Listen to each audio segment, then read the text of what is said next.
Post news ਦੇਖਣ ਵਾਲੇ ਸਾਰੇ ਦਰਸ਼ਕਾਂ ਦਾ ਸਵਾਗਤ ਹੈ। ਸਾਡੇ ਖਾਸ ਪ੍ਰੋਗਰਾਮ ਮੁੱਦਾ ਗਰਮ ਹੈ ਦੇ ਵਿੱਚ ਮੌਜੂਦਾ ਸਮੇਂ ਦੇ ਵਿੱਚ ਸੋਸ਼ਲ ਮੀਡੀਆ ਦੇ ਉੱਤੇ ਕਈ ਤਰ੍ਹਾਂ ਦੇ ਵਿਵਾਦ ਜਨਮ ਲੈਂਦੇ ਨੇ ਤੇ ਬਾਅਦ ਦੇ ਵਿੱਚ ਉਹ ਇੱਕ ਮੁੱਦਾ ਬਣ ਜਾਂਦੇ ਨੇ ਤੇ ਵਿਵਾਦ ਕਾਫੀ ਜ਼ਿਆਦਾ ਪੱਕ ਜਾਂਦਾ ਹੈ। ਮੌਜੂਦਾ ਸਮੇਂ ਦੇ ਵਿੱਚ ਪੰਜਾਬੀ ਕਲਾਕਾਰਾਂ, ਗੀਤਕਾਰਾਂ ਅਤੇ ਗਾਇਕਾਂ ਦੇ ਨਾਲ ਜੁੜੇ ਕਈ ਤਰ੍ਹਾਂ ਦੇ ਵਿਵਾਦ ਸਾਹਮਣੇ ਆ ਰਹੇ ਨੇ।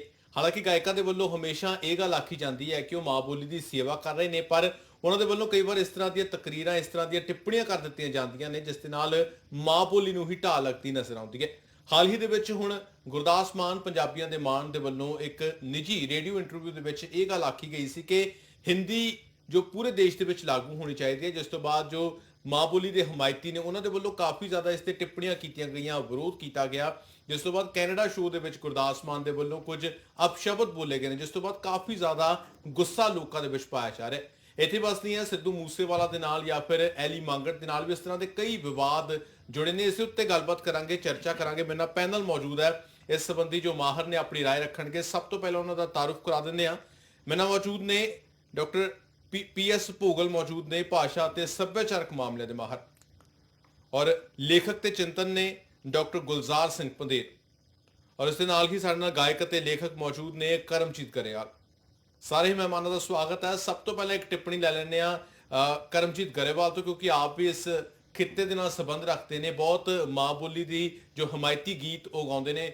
ਗਰੇਵਾਲ ਸਾਹਿਬ, ਕਿਸ ਤਰ੍ਹਾਂ ਦੇਖਦੇ ਹੋ ਜੋ ਸਾਰਾ ਇੱਕ ਸਦਰੱਬ ਹੋਇਆ ਹੋਇਆ, ਇੱਕ ਤੋਂ ਬਾਅਦ ਇੱਕ ਵਿਵਾਦ ਸਾਹਮਣੇ ਆ ਰਹੇ ਨੇ, ਹੁਣ ਗੁਰਦਾਸ ਮਾਨ ਸਾਹਿਬ ਦੇ ਨਾਲ ਇੱਕ ਵੱਡਾ ਵਿਵਾਦ ਜੁੜ ਗਿਆ।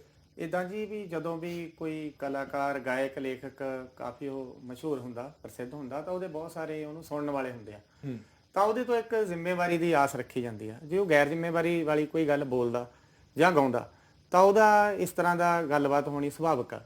ਇਸ ਕਰਕੇ ਮੈਨੂੰ ਲੱਗਦਾ ਵੀ ਇਹ ਗੈਰ ਜ਼ਿੰਮੇਵਾਰੀ ਵਾਲੀਆਂ ਗੱਲਾਂ ਨੇ ਜਿਹੜੀਆਂ ਸਾਡੇ ਗਾਇਕਾਂ ਵੱਲੋਂ, ਸਾਡੇ ਉਹਨਾਂ ਲੇਖਕਾਂ ਵੱਲੋਂ ਕਰੀਆਂ ਜਾਂਦੀਆਂ ਨੇ, ਕਿਉਂਕਿ ਉਹਨਾਂ ਤੋਂ ਉਮੀਦ ਨਹੀਂ ਰੱਖੀ ਜਾ ਸਕਦੀ ਤੇ ਨਾ ਅਸੀਂ ਇਹ ਕਹਿ ਸਕਦੇ ਉਹਨਾਂ ਤੋਂ ਅਣਭੁੱਲ 'ਚ ਇਹ ਗੱਲ ਹੋ ਗਈ, ਕਿਉਂਕਿ ਉਹਨਾਂ ਦਾ ਤਜਰਬਾ ਵੀ ਬਹੁਤ ਲੰਬਾ। ਇਹ ਨਹੀਂ ਵੀ ਉਹ ਥੋੜੇ ਦਿਨਾਂ ਤੋਂ ਹੀ ਉਹ ਇਸ ਖੇਤਰ 'ਚ ਆਏ ਨੇ, ਸਾਰੀ ਜ਼ਿੰਦਗੀ ਹੋ ਗਈ। ਅਸੀਂ ਬਚਪਨ ਤੋਂ ਸੁਣਦੇ ਆ ਮਾਨ ਸਾਹਿਬ ਨੂੰ।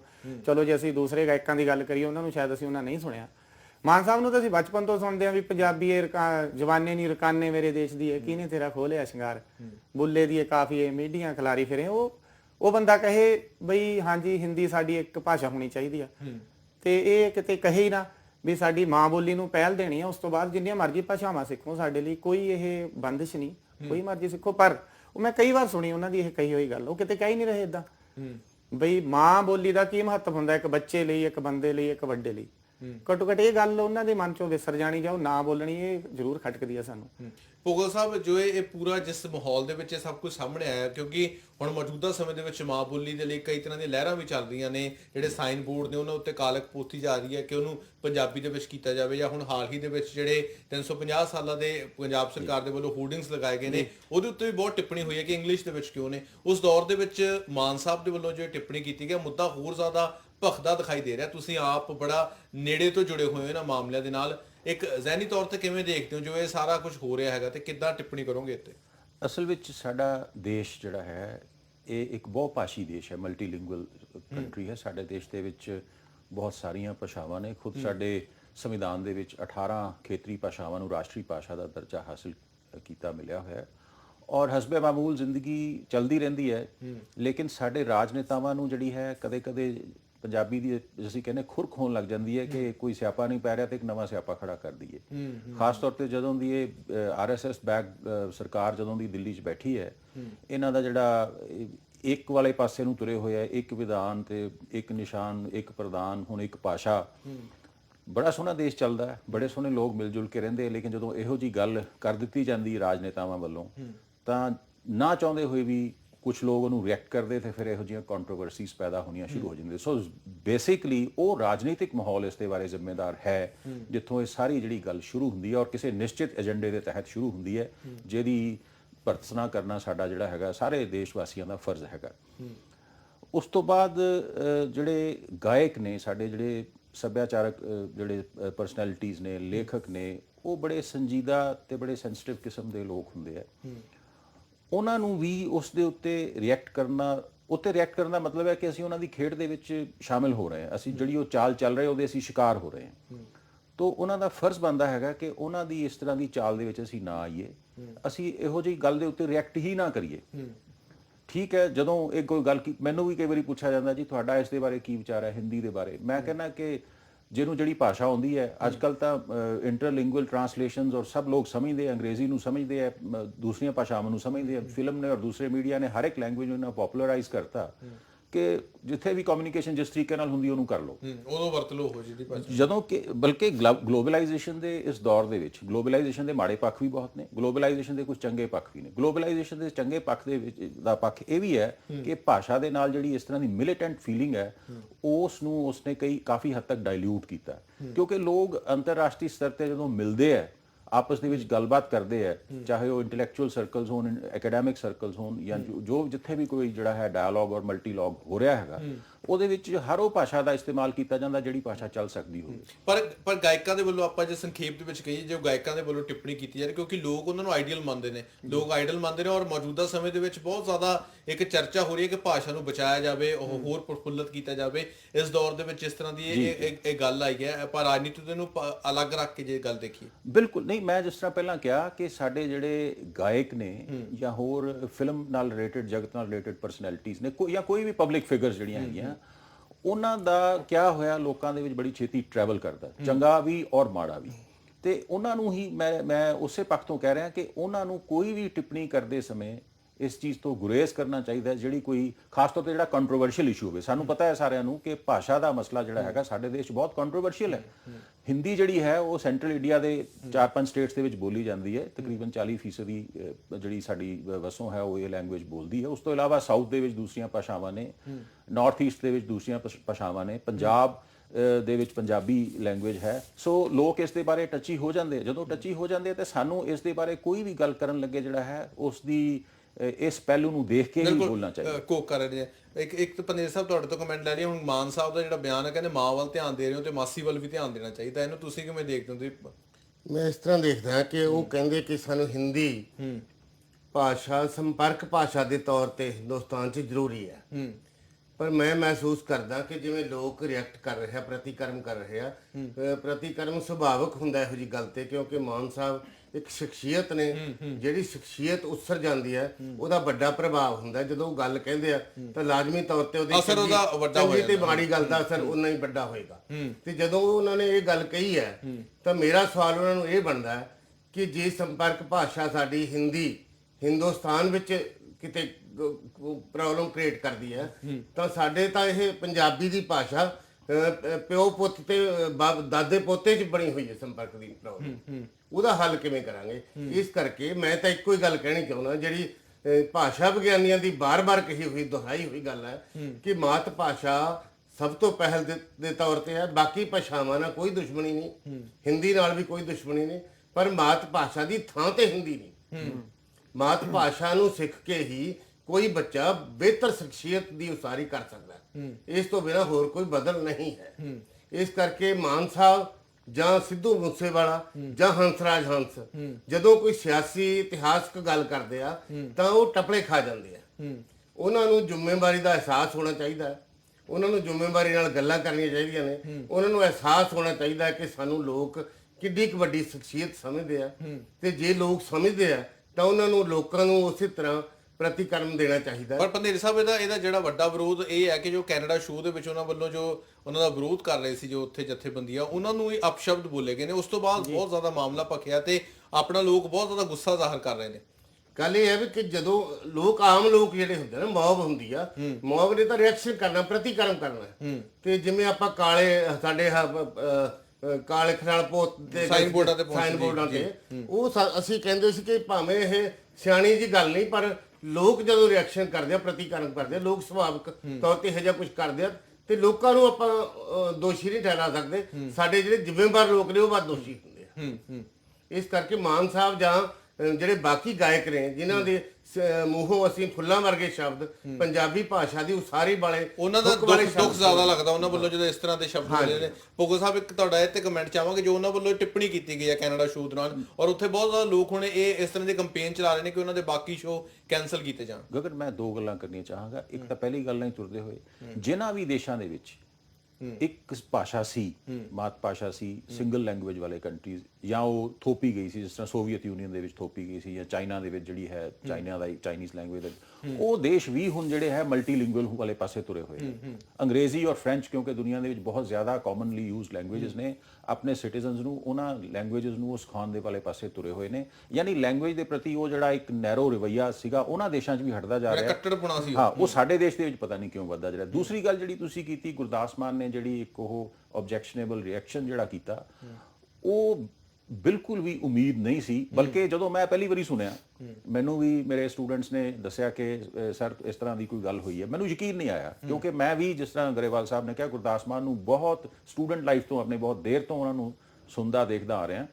ਔਰ ਸਾਡੇ ਜਿਹੜੇ ਦੂਸਰੇ ਗਾਇਕ ਆ ਉਹਨਾਂ ਦੇ ਨਾਲੋਂ ਕਾਫੀ ਜ਼ਿਆਦਾ ਉਹ ਸੱਭਿਅਕ ਵੀ ਨੇ ਔਰ ਬੜਾ ਅੱਛਾ ਉਹ ਪਬਲਿਕ ਜੈਸਚਰ ਵੀ ਦਿੰਦੇ ਰਹੇ ਨੇ। ਮੈਨੂੰ ਯਕੀਨ ਨਹੀਂ ਆਇਆ ਕਿ ਉਹਨਾਂ ਨੇ ਇਹੋ ਜਿਹੀ ਗੱਲ ਕੀਤੀ। ਫਿਰ ਉਹ ਜਦੋਂ ਮੈਨੂੰ ਵੀਡੀਓ ਦਿਖਾਈ ਗਈ ਤਾਂ ਉਹ ਇਰਰਿਫਿਊਟੇਬਲ ਸੀਗਾ ਐਵੀਡੈਂਸ। ਮੈਨੂੰ ਬੜਾ ਅਫਸੋਸ ਹੋਇਆ ਕਿ ਗੁਰਦਾਸ ਮਾਨ ਵਰਗੀ ਹਸਤੀ ਜਿਹੜੀ ਹੈ ਉਹ ਕੀਤਾ ਤਾਂ ਉਹਨਾਂ ਨੇ ਗੁੱਸੇ ਦੇ ਵਿੱਚ, ਉਹਨਾਂ ਨੂੰ ਪਛਤਾਵਾ ਵੀ ਹੋਇਆ ਹੋਏਗਾ। ਮੇਰਾ ਖਿਆਲ ਹੈ ਜੇ ਉਸੇ ਵੇਲੇ ਉਹ ਥੋੜਾ ਜਿਹਾ ਉਸ ਵੇਲੇ ਉਹਨੂੰ ਮਾਫੀ ਮੰਗ ਲੈਂਦੇ ਤੇ ਉਹ ਗੱਲ ਖਤਮ ਹੋ ਜਾਣੀ ਸੀ, ਪਰ ਉਹ ਪਤਾ ਨਹੀਂ ਉਹਨਾਂ ਨੇ ਕਿਉਂ ਨਹੀਂ ਕੀਤੀ। ਸੋ ਮੇਰੀ ਇਹ ਸਮਝ ਤੋਂ ਬਾਹਰ ਹੈ ਕਿ ਏਡੇ ਵੱਡੇ ਸਤਰ ਦੇ ਗਾਇਕ, ਜਿਹੜਾ ਕਿ ਬੜਾ ਸੰਜੀਦਾ ਕਿਸਮ ਦਾ ਗਾਇਕ ਵੀ ਮੰਨਿਆ ਜਾਂਦਾ ਹੈ, ਉਸ ਤੋਂ ਇਹੋ ਜਿਹੀ ਜਿਹੜੀ ਹਰਕਤ ਜਿਹੜੀ ਹੋ ਗਈ ਔਰ ਉਹਨਾਂ ਨੇ ਇਸ ਨੂੰ ਉਸ ਵੇਲੇ ਪਬਲਿਕਲੀ ਅਮੈਂਡ ਨਹੀਂ ਕੀਤਾ, ਇਹ ਬੜੀ ਹੈਰਾਨੀਜਨਕ ਗੱਲ ਹੈ।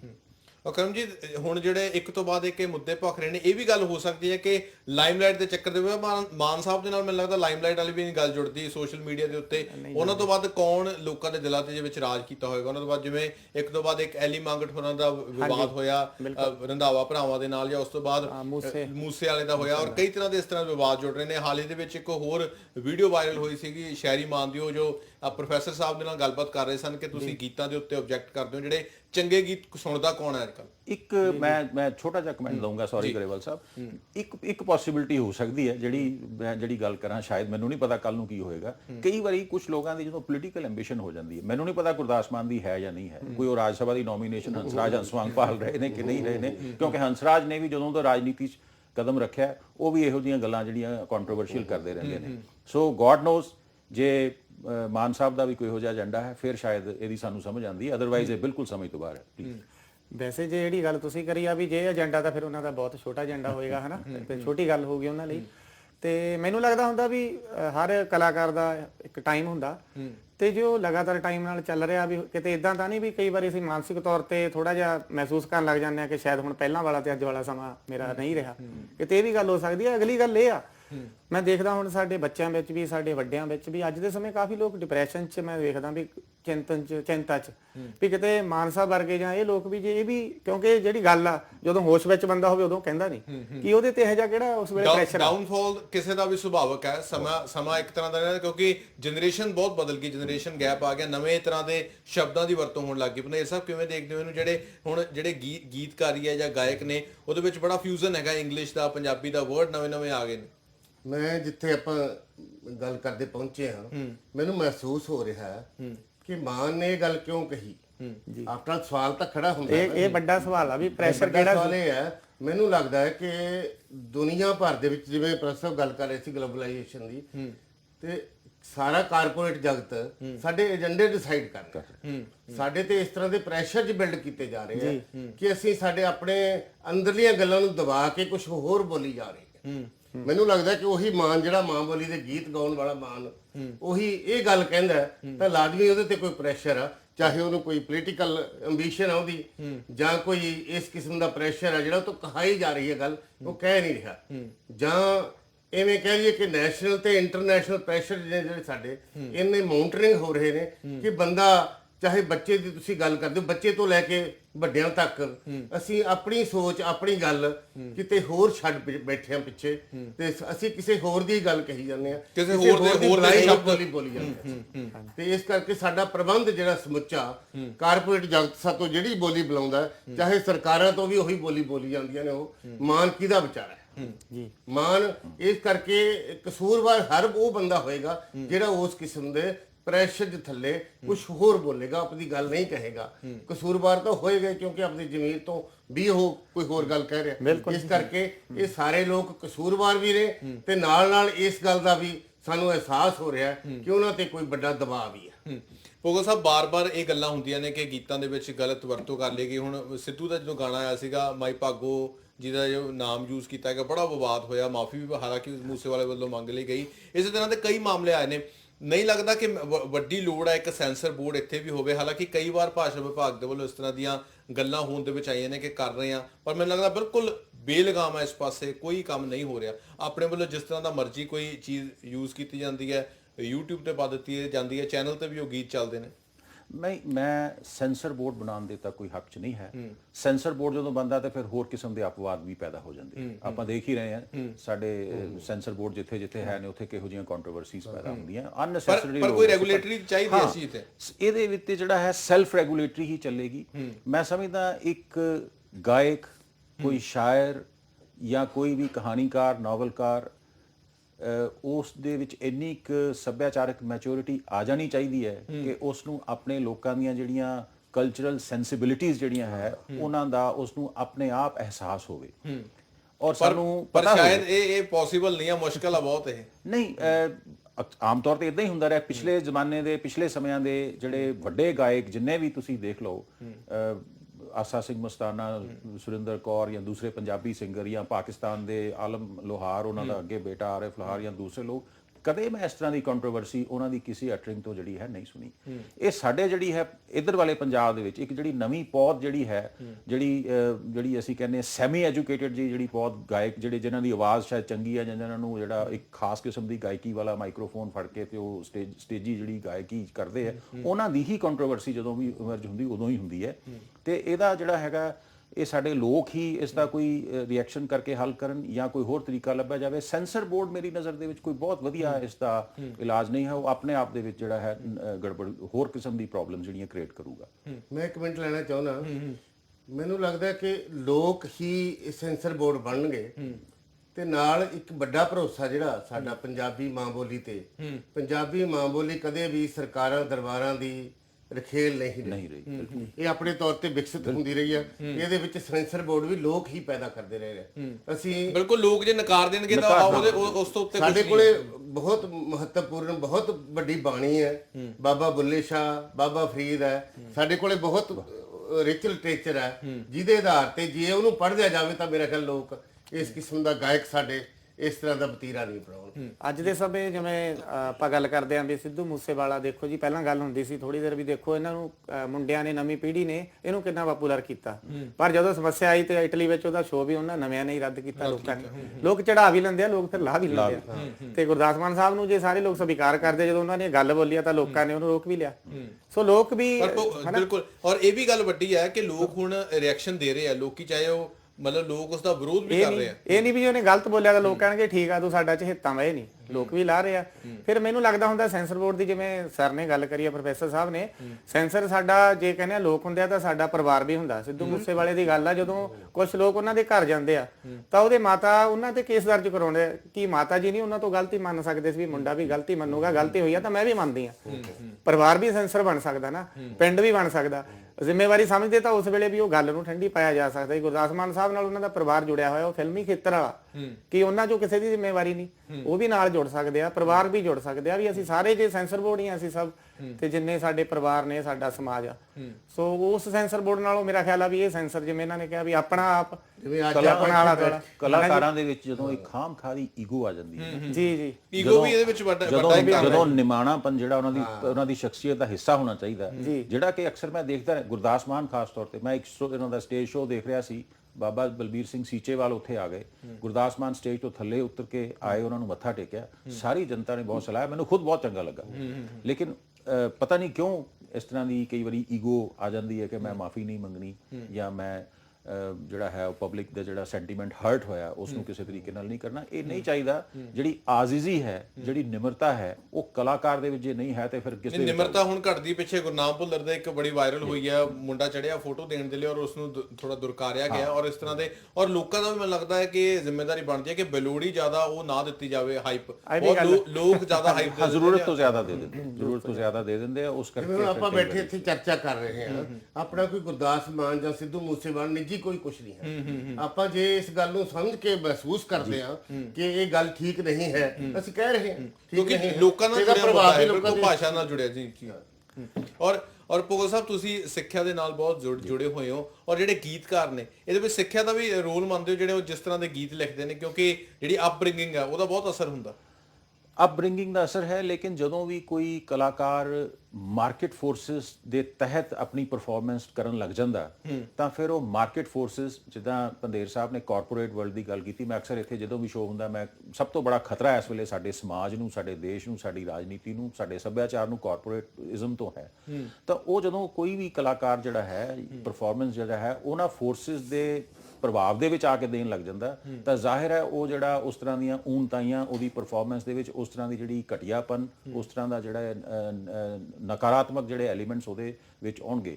ਲੇਕਿਨ ਜਿੰਨੇ ਵੀ ਸਾਡੇ ਸੈਂਸਿਬਲ ਇਹੋ ਜਿਹੇ ਕਲਾਕਾਰ ਘੱਟ ਨੇ, ਬਹੁਤਾਤ ਉਹਨਾਂ ਕਲਾਕਾਰਾਂ ਦੀ ਹੈ ਜਿਹੜੇ ਆਪਣੀ ਜਿਹੜੀ ਪਰਫਾਰਮੈਂਸ ਹੈ, ਆਪਣੀ ਜਿਹੜੀ ਕਲਾ ਹੈ, ਉਹ ਨਿਰੋਲ ਆਪਣੇ ਭਾਵਨਾਵਾਂ, ਸਿਰਜਣਾਤਮਕ ਭਾਵਨਾਵਾਂ ਦੇ ਵਿਕਾਸ ਦਿੰਦੇ। ਸਲੈਂਗ ਵੀ ਬਦਲ ਗਿਆ, ਬਿਲਕੁਲ ਨਵੀਆਂ ਚੀਜ਼ਾਂ, ਔਰ ਉਹੀ ਜ਼ਿਆਦਾ ਪਾਇਦਾਰ ਰਹਿੰਦੀਆਂ ਔਰ ਸਦੀਆਂ ਤੱਕ ਚੱਲਦੀਆਂ ਰਹਿੰਦੀਆਂ।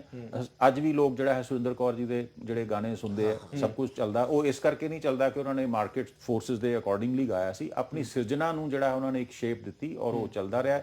ਇਸੇ ਤਰ੍ਹਾਂ ਹੋਰ ਵੀ ਜਿੰਨੇ ਵੱਡੇ ਵੱਡੇ ਕਲਾਕਾਰ ਉਹਨਾਂ ਤੋਂ ਬਾਅਦ ਵੀ ਹੋਏ ਆ, ਉਹਨਾਂ ਦੀ ਪਪੂਲੈਰਿਟੀ ਜਾਂ ਉਹਨਾਂ ਦੀ ਜਿਹੜੀ ਲੌਂਗੇਵਿਟੀ ਆਫ ਉਹਨਾਂ ਦੀ ਪਰਫਾਰਮੈਂਸ ਹੈ ਉਹ ਇਸੇ ਕਰਕੇ ਚੱਲ ਰਹੀ ਹੈ। ਸੋ ਕੁਝ ਇੱਕ ਛੋਟਾ ਤਬਕਾ ਸਾਡਾ ਸਿੰਗਰ ਇਸ ਤਰ੍ਹਾਂ ਦੇ ਹੈ ਜਿਹੜੇ ਹਜੇ ਇਮੈਚੋਰ ਹੈ, ਜਿਨ੍ਹਾਂ ਨੇ ਅਜੇ ਉਸ ਜਿਹੜਾ ਐਵੋਲੂਸ਼ਨਰੀ ਚੇਂਜ ਹੈ ਉਸ ਨੂੰ ਨਹੀਂ ਦੇਖਿਆ, ਉਹ ਸ਼ਾਇਦ ਕਈ ਵਾਰੀ ਉਸ ਵਹਿਣ 'ਚ ਚਲੇ ਜਾਂਦੇ। ਪਰ ਭੁੱਗਲ ਸਾਹਿਬ ਸਵਾਲ ਤਾਂ ਵੱਡਾ ਇਹ ਹੈ ਨਾ ਕਿ ਲੋਕ ਸੁਣਦੇ ਵੀ ਉਹਨਾਂ ਨੂੰ ਹੈ। ਹੁਣ ਆਪਣੇ ਕੋਲ ਕਰਮਜੀਤ ਜੀ ਬੈਠੇ ਨੇ, ਇਹ ਵੀ ਗੀਤ ਗਾਉਂਦੇ ਨੇ, ਗੀਤ ਲਿਖਦੇ ਨੇ, ਉੱਦਾਂ ਜੌਬ ਕਰਦੇ ਨੇ, ਪਰ ਮੈਨੂੰ ਲੱਗਦਾ ਕਿ ਵਿਊ ਬਹੁਤ ਘੱਟ ਜਾਂਦੇ ਨੇ, ਇਹਨਾਂ ਕਲਾਕਾਰਾਂ ਦੇ ਜ਼ਿਆਦਾ ਹੁੰਦੇ ਨੇ ਔਰ ਲੋਕ ਸੁਣਦੇ ਵੀ ਬਹੁਤ ਨੇ। ਹੁਣ ਜਿਹੜੇ ਗੀਤ ਉੱਤੇ ਵਿਵਾਦ ਹੋਇਆ ਅੜਬ ਜੱਟੀ, ਉਸ ਤੇ ਹੁਣੇ ਮਿਲੀਅਨਸ ਦੇ ਵਿੱਚ ਵਿਊ ਜਾ ਰਹੇ ਨੇ, ਲੋਕ ਦੇਖਦੇ ਵੀ ਪਏ ਨੇ, ਦੋ ਤਰ੍ਹਾਂ ਦੇ ਕਮੈਂਟ ਕਰ ਰਹੇ ਨੇ, ਕੋਈ ਸਰਾਹ ਵੀ ਰਿਹਾ, ਕੋਈ ਉਸ ਦੇ ਉੱਤੇ ਗਲਤ ਵੀ ਲਿਖ ਰਿਹਾ ਹੈਗਾ, ਪਰ ਸਵਾਲ ਇਹ ਹੈ ਕਿ ਲੋਕ ਸੁਣਦੇ ਨੇ। ਪਰ ਮੈਂ ਇਹ ਗੱਲ ਦਾਅਵੇ ਨਾਲ ਕਹਿ ਸਕਦਾ ਕਿ ਉਹਨਾਂ ਦੀ ਜਿਹੜੀ ਠੀਕ ਹੈ ਵਕਤੀ ਤੌਰ ਤੇ ਸੁਣਿਆ ਜਾਂਦਾ ਹੋਊਗਾ, ਲੇਕਿਨ ਕੁਝ ਸਮੇਂ ਬਾਅਦ ਲੋਕ ਭੁੱਲ ਵੀ ਜਾਂਦੇ ਨੇ। ਜਿਹੜੀ ਐਵਰਲਾਸਟਿੰਗ ਪਰਫਾਰਮੈਂਸ ਹੈ, ਜਿਹੜੀ ਉਹਦੀ ਸਦੀਵੀ ਜਿਹੜੀ ਚੱਲਦੀ ਹੈ, ਲੰਬੇ ਸਮੇਂ ਲਈ ਚੱਲਦੀ ਹੈ, ਉਹ ਹਮੇਸ਼ਾ ਸੰਜੀਦਾ ਔਰ ਮੈਚੋਰ ਕਿਸਮ ਦੀ ਜਿਹੜੀ ਪਰਫਾਰਮੈਂਸ ਹੈ ਉਹੀ ਚੱਲੇਗੀ। ਠੀਕ ਹੈ, ਵਕਤੀ ਤੌਰ ਤੇ ਉਹਨੂੰ ਚਾਹੇ ਸਲੋ ਰਿਸਪੌਂਸ ਮਿਲੇ, ਲੇਕਿਨ ਲੰਬੇ ਸਮੇਂ 'ਚ ਤੇ ਉਹੀ ਠਹਿਰੇਗੀ। ਕਰਮਜੀਤ, ਕੋਈ ਭਾਸ਼ਾ ਨਾਲ ਜੁੜਿਆ ਗੀਤ ਹੋਵੇ ਪੰਜਾਬੀ ਨਾਲ ਤੇ ਤੁਸੀਂ ਸਾਡੇ ਨਾਲ ਸਾਂਝਾ ਕਰਨਾ ਚਾਹੁੰਦੇ ਹੋ, ਇਸ ਮਾਹੌਲ ਨੂੰ ਬਿਆਨ ਕਰਦਾ ਹੋਵੇ? ਮੈਂ ਨਾ ਥੋੜੇ ਦਿਨ ਪਹਿਲਾਂ ਹਿੰਦੀ ਵਾਲੇ ਦਿਨ 2 ਲਾਈਨਾਂ ਲਿਖੀਆਂ ਸੀ। ਹੋ ਕਹਿੰਦੇ 2 ਸਾਲਾਂ ਨੂੰ, ਹੋ ਕਹਿੰਦੇ 2 ਸਾਲਾਂ ਨੂੰ, ਤੈਨੂੰ ਦੱਸਾਂਗੇ ਅਸੀਂ ਹਿੰਦੀ ਕੀ ਏ। ਉਹਦੀ ਸੋਚ ਤੇ ਆਵੇ ਤਰਸ ਜਿਹਾ, ਉਹ ਭਾਸ਼ਾ ਨੂੰ ਕਿਵੇਂ ਪਰਖ ਰਿਹਾ। ਉਹਦੀ ਸੋਚ ਤੇ ਆਵੇ ਤਰਸ ਜਿਹਾ, ਉਹ ਭਾਸ਼ਾ ਨੂੰ ਕਿਵੇਂ ਪਰਖ ਰਿਹਾ। ਜੋ ਇੰਨੀ ਗੱਲ ਵੀ ਜਾਣੇ ਨਾ ਕਿ ਮਾਂ ਬੋਲੀ ਹੁੰਦੀ ਕੀ ਏ। ਇਹ ਗੀਤ ਮੈਂ ਉਸ ਦਿਨ ਤਿਆਰ ਕੀਤਾ ਸੀ ਬਈ ਉਸ ਨੂੰ ਸ਼ਾਇਦ ਮਾਂ ਬੋਲੀ ਬਾਰੇ ਪਤਾ ਨਹੀਂ, ਇੱਕ ਬਿਆਨ ਪਿੱਛੇ ਜਿਹੜਾ ਬੜਾ ਹਾਂਜੀ ਹਾਂਜੀ ਹਾਂਜੀ। ਤੇ ਮੈਂ ਤਾਂ ਇਹੀ ਕਹੂੰਗਾ ਜੀ ਵੀ ਮਾਤ ਭਾਸ਼ਾ ਤੋਂ ਬਿਨਾ ਚਾਹੇ ਕੋਈ ਮਰਜ਼ੀ ਭਾਸ਼ਾ ਹੋਵੇ, ਵੀ ਇਹ ਤੋਂ ਬਿਨਾ ਸਿਖਾਉਣਾ ਔਖਾ ਜੀ ਬੱਚੇ ਨੂੰ, ਚਾਹੇ ਹਿੰਦੀ ਵੀ ਕਿਉਂ ਨਾ ਹੋਵੇ, ਜਿਹਦੀ ਵੀ ਹਿੰਦੀ ਮਾਤ ਭਾਸ਼ਾ ਉਹ ਹਿੰਦੀ ਲਰਨ ਕਰੇ। ਲਰਨਿੰਗ ਸਟੇਜ ਹੈ ਜਿਹੜੀ ਬਲਕਿ ਬੱਚੇ ਦੀ, ਉਹ ਹਿੰਦੀ ਰਾਹੀਂ ਹੋਵੇ। ਮੈਂ ਤਾਂ ਇਹ ਕਹੂੰਗਾ ਕਿ ਸਾਡੇ ਵਰਗੇ ਦੇਸ਼ ਦੇ ਵਿੱਚ ਮਲਟੀਲਿੰਗੁਅਲਿਜ਼ਮ, ਬਹੁ ਭਾਸ਼ੀ ਹੋਣਾ ਇੱਕ ਬਹੁਤ ਵੱਡਾ ਵਰਦਾਨ ਹੈ। ਠੀਕ ਹੈ, ਪੰਜਾਬੀ ਮੇਰੀ ਮਾਤ ਭਾਸ਼ਾ ਪੰਜਾਬੀ ਹੈ, ਮੈਂ ਅੰਗਰੇਜ਼ੀ 'ਚ ਵੀ ਉਨਾ ਹੀ ਫਲੂਐਂਟ ਹੈ, ਹਿੰਦੀ 'ਚ ਵੀ, ਕਿਉਂਕਿ ਮੈਂ ਦਿੱਲੀ ਪੜ੍ਹਦਾ ਰਿਹਾ, ਪੰਜਾਬ ਤੋਂ ਬਾਹਰ ਪੜ੍ਹਿਆ ਹਿੰਦੀ, ਔਰ ਮੇਰੇ ਬਹੁਤ ਸਾਰੇ ਮੁਸਲਿਮ ਦੋਸਤ ਨੇ, ਮੈਂ ਉਰਦੂ ਉਸਨੀ ਫਲੂਐਂਟਲੀ ਜਿਹੜਾ ਹੈ ਬੋਲ ਲੈਣਾ। ਲੇਕਿਨ ਇਹ ਸੱਚ ਹੈ ਕਿ ਮਾਤ ਭਾਸ਼ਾ ਪੰਜਾਬੀ ਹੈ, ਹਾਲਾਂਕਿ ਅੰਗਰੇਜ਼ੀ ਮੀਡੀਅਮ ਸਕੂਲਾਂ ਕਾਲਜਾਂ 'ਚ ਪੜ੍ਹੇ, ਲੇਕਿਨ ਅਖੀਰ ਇੱਕ ਉਮਰ ਦੇ ਲੰਬਾ ਪੜਾਅ ਲੰਘ ਜਾਣ ਤੋਂ ਬਾਅਦ ਮੈਂ ਪੰਜਾਬੀ ਵੱਲ ਮੁੜਿਆ। ਮੇਰਾ ਜਿਹੜਾ ਇੱਕ ਸੈਮੀਨਲ ਵਰਕ ਨੈਲਸਨ ਮੰਡੇਲਾ ਦੇ ਉੱਤੇ ਹੈ, ਉਹ ਪੰਜਾਬੀ ਦੇ ਵਿੱਚ ਪਬਲਿਸ਼ ਹੋਇਆ, ਔਰ ਉਸ ਕਰਕੇ ਮੈਨੂੰ ਬਹੁਤ ਲੋਕ ਜਾਣਦੇ ਹੈ। ਤਾਂ ਮਾਤ ਭਾਸ਼ਾ ਦਾ ਜਿਹੜਾ ਮਹੱਤਵ ਹੈ ਉਹ ਕਿਸੇ ਨਾ ਕਿਸੇ ਸਟੇਜ ਦੇ ਉੱਤੇ ਆ ਕੇ ਜ਼ਰੂਰ ਬੰਦੇ ਨੂੰ ਰਿਅਲਾਈਜ਼ ਹੁੰਦਾ। ਉਹਦੀ ਆਪਣੀ ਇੱਕ, ਸਾਰੇ ਜਿਹੜੇ ਸਾਡੇ ਭਾਸ਼ਾ ਵਿਗਿਆਨੀ ਨੇ, ਮਾਹਿਰ ਨੇ, ਉਹ ਇਸ ਚੀਜ਼ ਦੇ ਉੱਤੇ ਸ਼ੁਰੂ ਤੋਂ ਹੀ ਜ਼ੋਰ ਦਿੰਦੇ ਰਹੇ ਨੇ ਕਿ ਮਾਤ ਭਾਸ਼ਾ ਦੇ ਵਿੱਚ ਜੇ ਤੁਸੀਂ ਮੁੱਢਲੀ ਸਿੱਖਿਆ ਦਿੰਦੇ ਹੋ ਬੱਚੇ ਨੂੰ, ਤਾਂ ਉਸ ਦੀ ਜਿਹੜੀ ਪਰਸਨੈਲਿਟੀ ਡਿਵੈਲਪ ਹੁੰਦੀ ਹੈ ਉਹ ਆਪਣੀ ਤਰ੍ਹਾਂ ਦੀ ਜਿਹੜੀ ਇੱਕ ਪਾਇਦਾਰ ਪਰਸਨੈਲਿਟੀ ਡਿਵੈਲਪ ਹੁੰਦੀ ਹੈ। ਇਹ ਠੀਕ ਹੈ ਕਿ ਮਾਰਕੀਟ ਫੋਰਸਿਸ ਕਰਕੇ ਅੱਜ ਅੰਗਰੇਜ਼ੀ ਮੀਡੀਅਮ ਤੇ ਹੋਰਾਂ ਚੀਜ਼ਾਂ ਦੇ ਉੱਤੇ ਆ ਰਿਹਾ, ਬਹੁਤ ਚੰਗੀ ਗੱਲ ਹੈ, ਅੰਗਰੇਜ਼ੀ ਆਉਣੀ ਚਾਹੀਦੀ ਹੈ ਕਿਉਂਕਿ ਉਹ ਵਰਲਡ ਦੀ ਕਮਿਊਨੀਕੇਸ਼ਨ ਲੈਂਗੁਏਜ ਹੈ, ਉਸ ਤੋਂ ਬਿਨਾਂ ਗੁਜ਼ਾਰਾ ਨਹੀਂ ਚੱਲਦਾ। ਲੇਕਿਨ ਮਾਤ ਭਾਸ਼ਾ ਦਾ ਆਪਣਾ ਮਹੱਤਵ ਹੈ। ਅੰਗਰੇਜ਼ੀ ਜਾਂ ਹਿੰਦੀ ਜਾਂ ਹੋਰ ਕੋਈ ਭਾਸ਼ਾ ਮਾਤ ਭਾਸ਼ਾ ਦਾ ਸਥਾਨ ਪੰਜਾਬ 'ਚ ਨਹੀਂ ਲੈ ਸਕਦੀ। ਇੱਥੇ ਤਾਂ ਇਸੇ ਤਰ੍ਹਾਂ ਜਿੱਥੇ ਹਿੰਦੀ ਮਾਤ ਭਾਸ਼ਾ ਹੈ ਉੱਥੇ ਕੋਈ ਹੋਰ ਜ਼ਬਾਨ ਉਹਦਾ ਜਿਹੜਾ ਹੈ ਸਥਾਨ ਨਹੀਂ ਲੈ ਸਕਦੀ। ਜਿੱਥੇ ਤਮਿਲ ਹੈ ਜਾਂ ਸਾਊਥ ਇੰਡੀਅਨ ਜਿਹੜੀਆਂ ਲੈਂਗੁਏਜਸ ਹੈ ਉਹਨਾਂ ਦਾ ਆਪਣਾ ਸਥਾਨ ਹੈ ਤੇ ਸਾਨੂੰ ਕੋਈ ਪ੍ਰੋਬਲਮ ਨਹੀਂ। ਸਾਡੇ ਜਿਹੜੇ ਸੰਵਿਧਾਨ ਨਿਰਮਾਤਾ ਸੀਗੇ ਬੜੇ ਸਿਆਣੇ ਸੀ ਜਿਨ੍ਹਾਂ ਨੇ ਇਹ ਕਿਹਾ ਕਿ ਸਾਰੀਆਂ ਜਿਹੜੀਆਂ ਲੋਕਲ ਲੈਂਗੁਏਜਸ ਨੇ ਉਹਨਾਂ ਨੂੰ ਬਰਾਬਰ ਦਾ ਉਹਨਾਂ ਨੂੰ ਸਨਮਾਨ ਦਿੱਤਾ। 8th ਸ਼ਡਿਊਲ ਦੇ ਵਿੱਚ ਉਹਨਾਂ ਨੂੰ ਰਾਜ ਭਾਸ਼ਾਵਾਂ ਦਾ ਦਰਜਾ ਦੇ ਕੇ ਉਹਨਾਂ ਸਾਰਿਆਂ ਨੂੰ ਰੈਕਗਨਾਈਜ਼ ਕੀਤਾ। ਜੇ ਉਹ ਚਾਹੁੰਦੇ ਉਸ ਵੇਲੇ, ਕਿਉਂਕਿ ਉਸ ਵੇਲੇ ਹੀ ਕੰਟਰੋਵਰਸੀ ਪੈਦਾ ਹੋ ਗਈ ਸੀ, ਨਾਨ ਹਿੰਦੀ ਸਪੀਕਿੰਗ ਏਰੀਆਜ਼ ਦੇ ਵਿੱਚ ਐਜੀਟੇਸ਼ਨ ਹੋਣਾ ਸ਼ੁਰੂ ਹੋ ਗਿਆ ਸੀ। ਇੱਥੋਂ ਤੱਕ ਕਿ ਤਾਮਿਲਨਾਡੂ ਦੇ ਲੀਡਰ CN ਅੰਨਾਦੁਰਾਈ ਨੇ 1960 ਦੇ ਵਿੱਚ ਲੋਕ ਸਭਾ ਦੇ ਵਿੱਚ ਉੱਠ ਕੇ ਕਹਿ ਦਿੱਤਾ ਸੀਗਾ ਕਿ ਜੇ ਸਾਡੇ ਤੇ ਹਿੰਦੀ ਥੋਪੀ ਗਈ ਅਸੀਂ ਤਾਮਿਲਨਾਡੂ ਨੂੰ ਬਾਕੀ ਦੇ ਭਾਰਤ ਤੋਂ ਵੱਖ ਕਰ ਦਿਆਂਗੇ। ਇਹ ਲੋਕ ਸਭਾ ਦੇ ਵਿੱਚ ਉਹਨਾਂ ਦੀ ਸਟੇਟਮੈਂਟ ਰਿਕਾਰਡਡ ਹੈ। ਤੇ ਜਦੋਂ ਇੰਨੇ ਟੱਚੀ ਲੋਕ ਹੋ ਜਾਂਦੇ ਆ ਤਾਂ ਫਿਰ ਕੀ ਲੋੜ ਹੈ ਇਸ ਮੁੱਦੇ ਨੂੰ ਖਾਮ-ਖਾ ਉਛਾਲਣ ਦੀ। ਇਸ ਤੋਂ ਬਿਨਾਂ ਦੇਸ਼ ਚੱਲੀ ਜਾ ਰਿਹਾ, ਕੋਈ ਪ੍ਰੋਬਲਮ ਨਹੀਂ ਹੈ, ਸਾਰਾ ਕੁਝ ਚੱਲ ਰਿਹਾ ਹੈ। ਲੇਕਿਨ ਸਿਰਫ ਜਿਸ ਤਰ੍ਹਾਂ ਮੈਂ ਸ਼ੁਰੂ ਚ ਕਿਹਾ ਇੱਕ ਖਾਸ ਜਮਾਤ ਦਾ ਇਹ ਪੋਲੀਟੀਕਲ ਏਜੰਡਾ ਹੈ ਕਿ ਇਸ ਤਰ੍ਹਾਂ ਦੀਆਂ ਕੰਟਰੋਵਰਸੀਜ਼ ਬਿਲਕੁਲ ਇਸ ਤਰ੍ਹਾਂ ਪੈਦਾ ਕਰਕੇ ਧਰਮ ਦੇ ਉੱਤੇ ਨਾਂ ਤੇ ਪੈਦਾ ਕਰਕੇ ਆਪਣੀ ਰਾਜਨੀਤਿਕ ਸੱਤਾ ਦੀ ਰੋਟੀ ਸੇਕਣੀ ਹੈ। ਉਹ ਲੋਕ ਇਸ ਵਾਸਤੇ ਜ਼ਿੰਮੇਦਾਰ ਨੇ, ਉਹ ਭਾਰਤ ਮਾਤਾ ਦੇ ਦੋਖੀ ਨੇ।